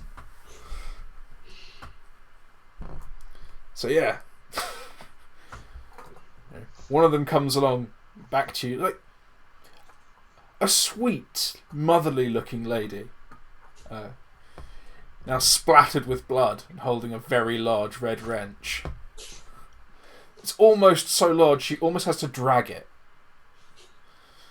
With that determined look of like adrenal strength, she's not letting go of this fucking thing. She's clearly horribly traumatized by whatever's happened. She just comes up and casually informs Leroy that the way back is clear. Don't worry about us, lad. We'll be hopping on out, going to be meeting with Morgan. You get on with your business. Leroy comes back to Timi. She's crazy. I don't know how to tell you this, but I think I'm a little scared of her. You know what? I think I might be too. Also, I think I might be in love. I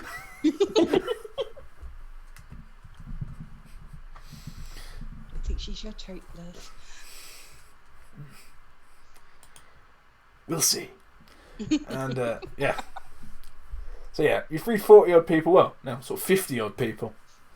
50 odd people traipsing, 50 exhausted, half naked people covered in oil and blood traipsing out of this underground bunker. Oh, let's hope no one sees that outside. So yeah, you come to the end of the corridor and there are two big hench fuck off metal doors. The pipes and hoses are running through an opening in them. One is all the way closed and you can see there's like pegs, like there's like latches like knocking it into the floor. The other one is slightly open and the hoses are just trailing through it. Like the closed door, there is a sally port through it. It's that sort of huge door. There is actually a smaller door to get through it. Yeah. But yeah, this door fills the entire width of the tunnel you're in. That's a big door. Yeah. Right. How do we get through there?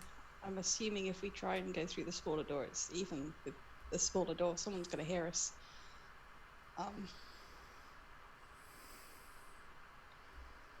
Yep, guns probably. blazing. Guns blazing. Yeah. Maybe have a peer through the gap. See what we can see. Excellent. Who's going to peer through the gap?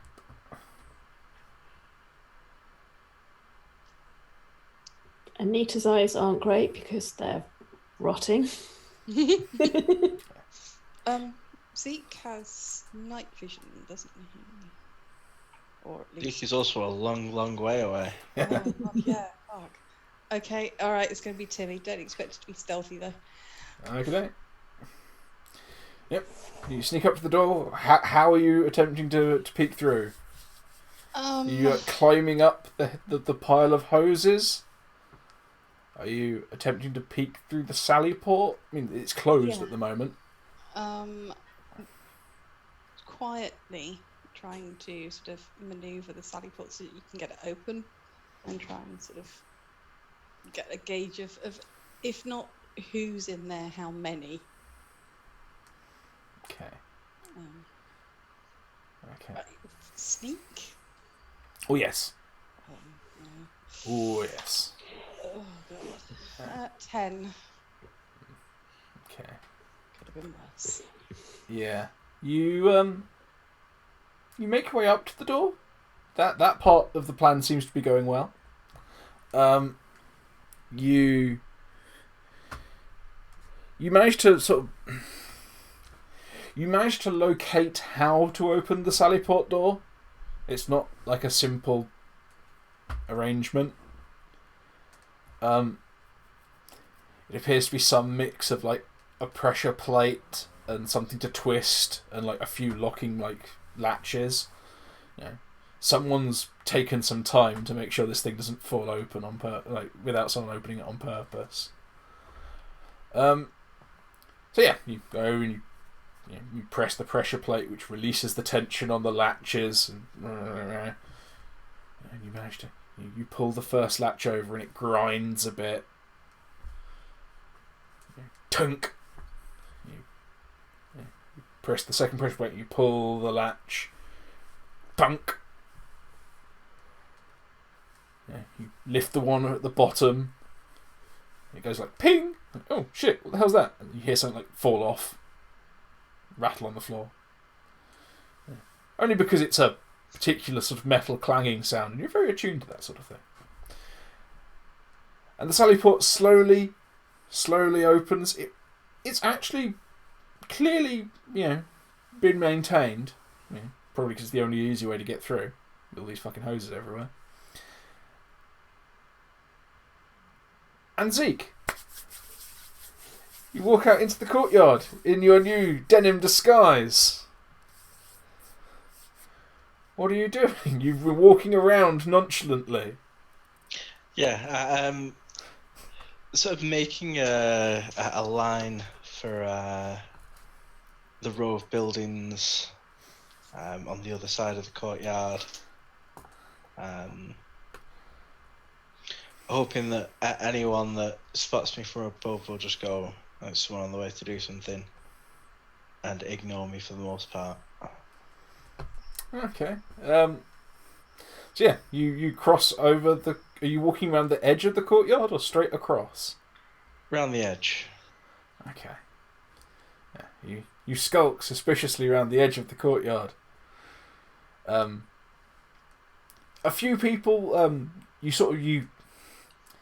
around this at the edges of the courtyard, there's a few entrances into the actual structure. As you pass one such sort of archway, a bloke,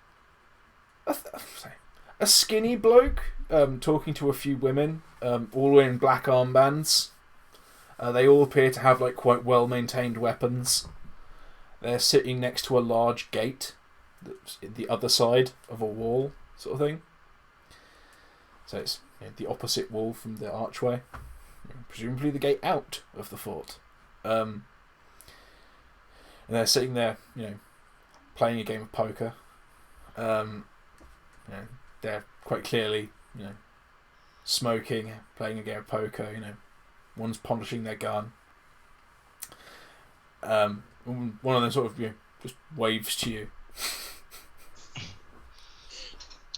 Yeah, I'll acknowledge sort of the wave and give some of the gesture back and sort of carry on. As one does when you see an acquaintance whose name you've forgotten in the supermarket, and I have to be over here without stopping to speak to them. Mm-hmm. Yes. It's not that you're avoiding them, but you really, really need to go and look at that. Yeah. Okay. Give me a sneak. You are attempting social stealth. You don't have to get an awful lot. The question is, do I get the +2 from having abandoned Timi? Yes. You've abandoned everyone. Okay. You're wandering off on an errand of dubious quality. That then brings the total up to 22. Christ. Jesus God. Yeah, you completely bust reality. Being the difficulty scale only goes up to 21.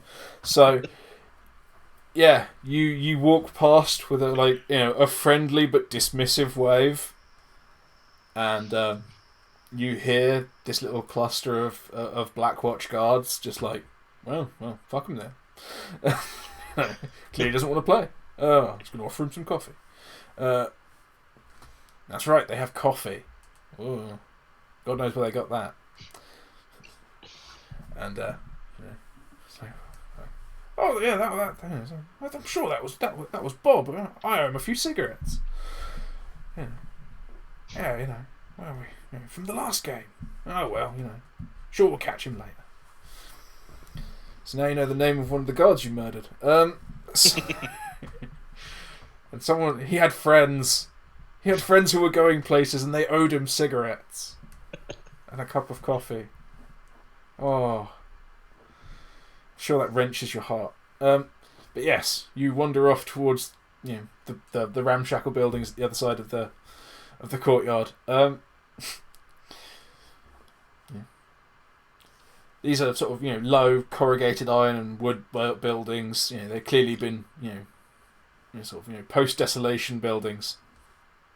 And you pop open the doors quite easily, and you walk in, and there you are immediately confronted by maybe about half a dozen people, all sort of doing busy work. At desks, mainly. They're looking over.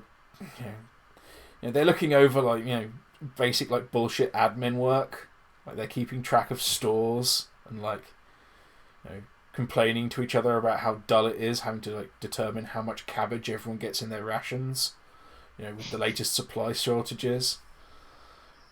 One of them's talking about maybe reducing the amount of ammo allocation that each patrol gets because it's wearing on stores a bit. Things like that. One's complaining they have to feed so many prisoners at the moment. I mean, God. Currently the ration sits at half a cabbage per prisoner. Can't sustain that rate. I mean, we're going to have to downgrade them to an eighth of a cabbage and half a slice of bread. And water? God, they don't need water. They're Salties. But yeah, you're currently surrounded by administrative fuckheads discussing horrible ways to abuse people without ever meeting them. Are there any room that does this go back into the wall? Is doors at the back to go through? There are doors in this room. You're not entirely sure where they lead. Okay. They seem to be. They look like internal doors. Okay, but they don't look like the stonework. The doors that would lead back into the stonework structure. No. You're still some way from the walls of the stonework. Basically. Okay. I mean, this is essentially a small porter cabin with some administrative staff in it.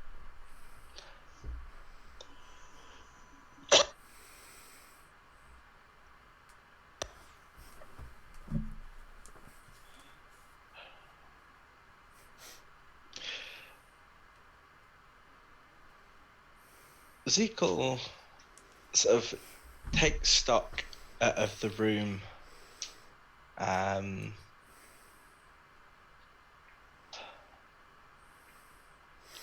One of the people at a desk looks up, sees you, and goes, "Oh, Bob!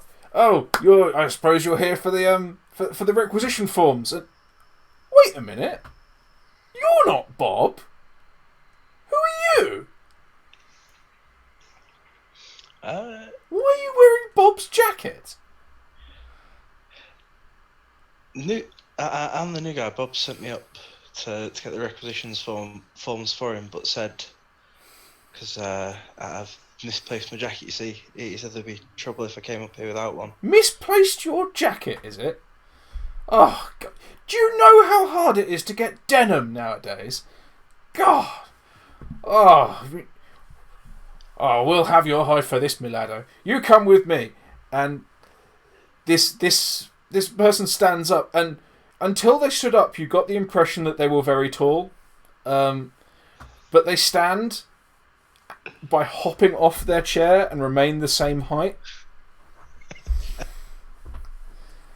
This person, who's probably about 4'2", takes you by the wrist of the wrist of your jacket, and pulls you across the room, and he leads you to one of the doors. It's to the left of the room, sort of you came in, and it's to the far left. He leads you through, and on the door it clearly says Kurt, and it's been scribbled out, and underneath it says Barry. And they go inside, and in this room there are clearly spaces on shelves, like dusty shelves. There are clean spaces where personal belongings have been removed that belonged to a man you murdered only a few days ago. Oh, a few weeks ago now. And a rather overweight, ruddy-faced person with thinning hair and sort of a fairly dark skin tone, a dark reddish skin tone, the kind of skin tone that, say, a Scotch-Irish person might get if you left them in Fuerteventura for 8 weeks.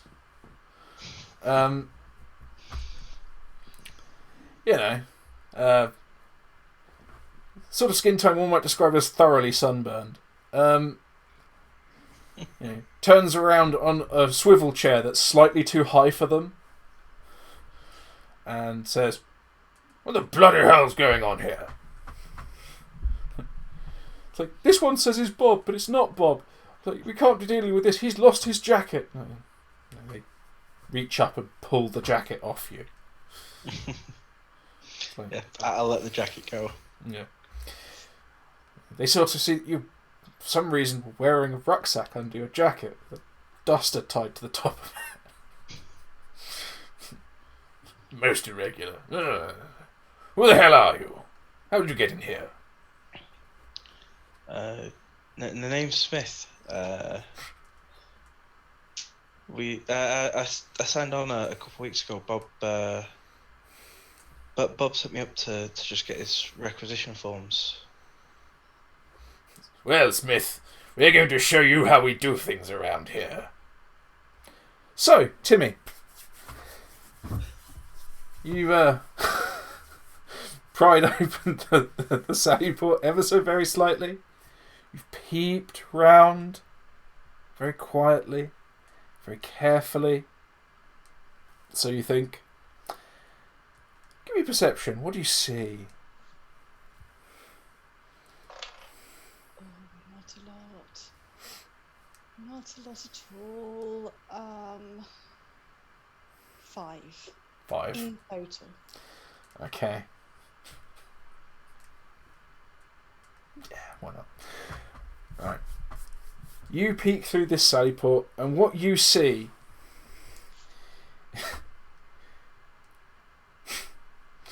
is the arse of a very large man.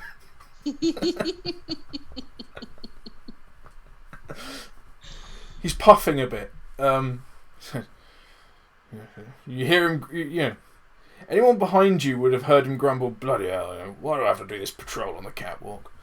But unfortunately, you don't hear that.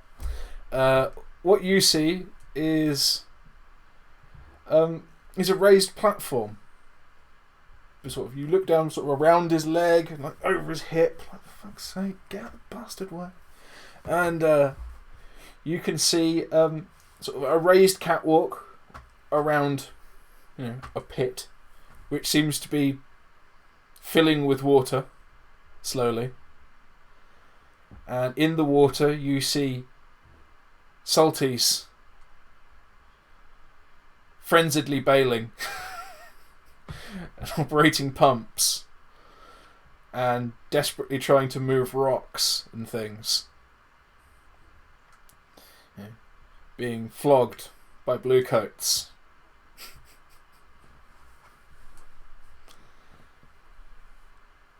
And that's it, because you're looking over a fat man's hip. And, having glanced at the time, I think that's it for tonight.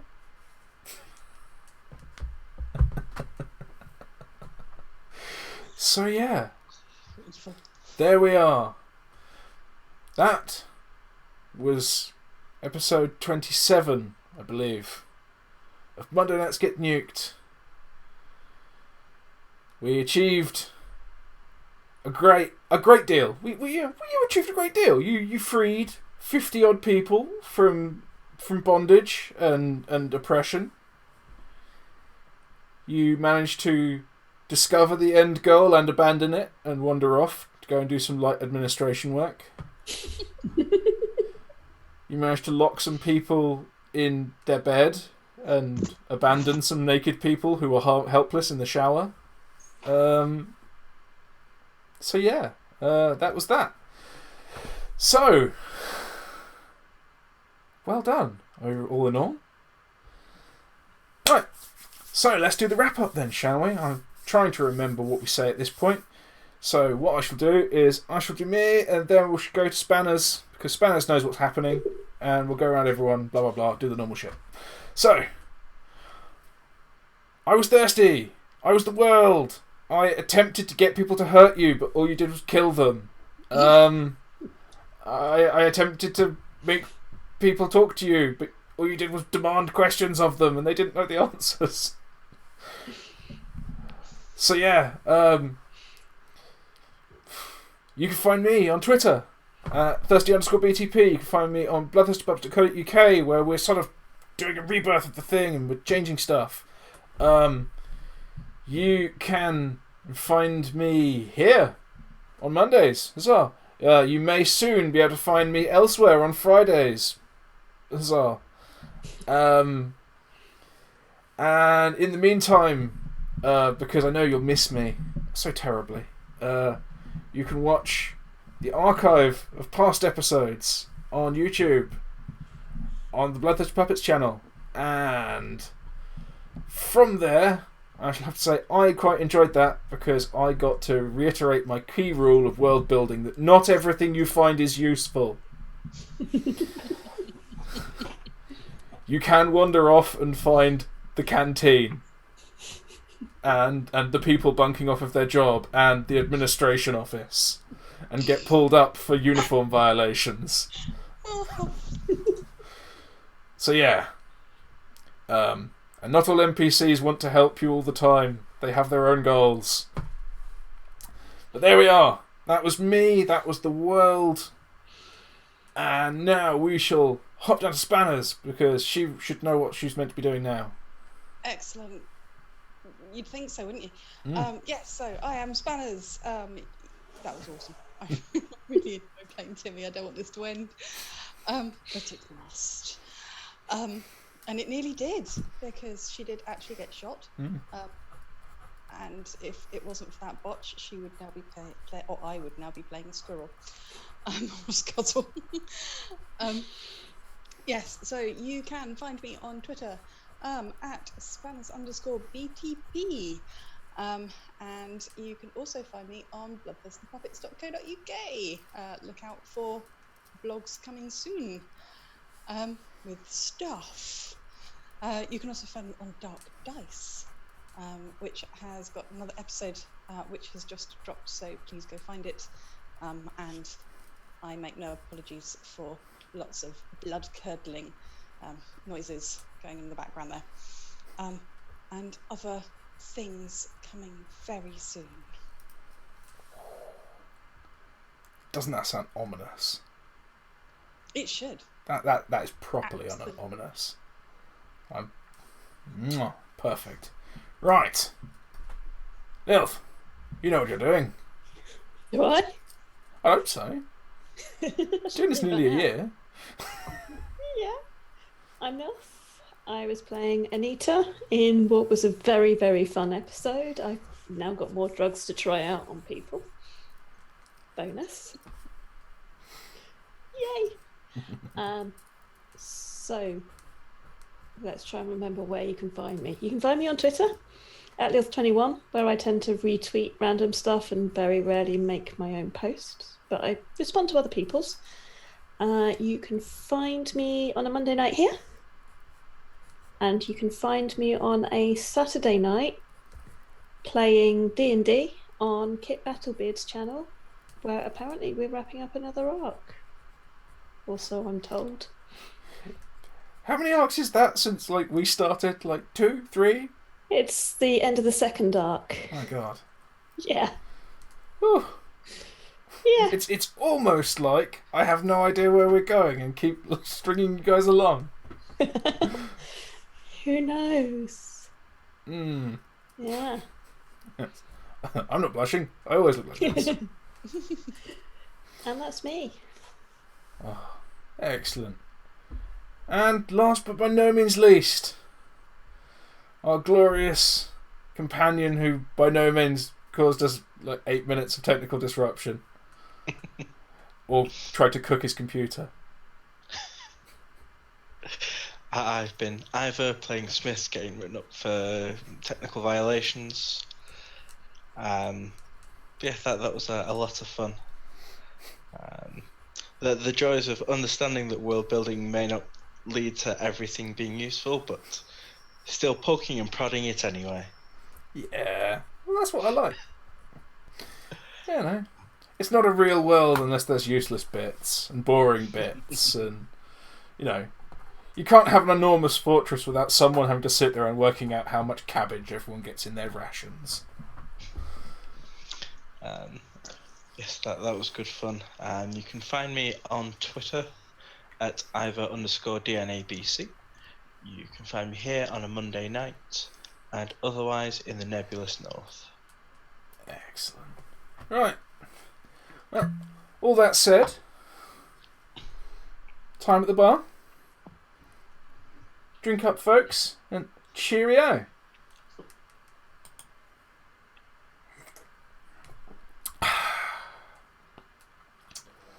Oh. Almost looked like I knew what was going on there for a minute. Really? I can assure you, I did not.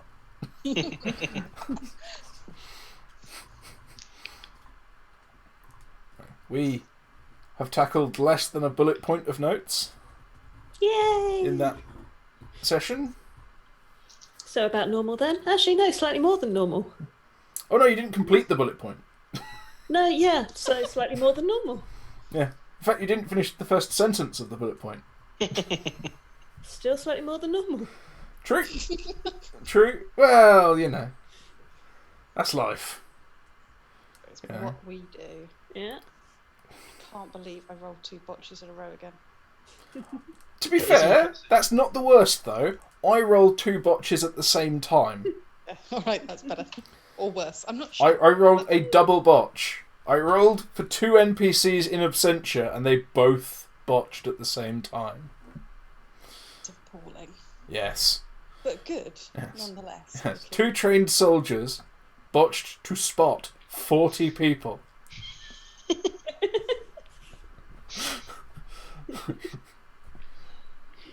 Impressive. Yeah. Which I take to mean they walked out into the corridor and went, "Is anyone there?"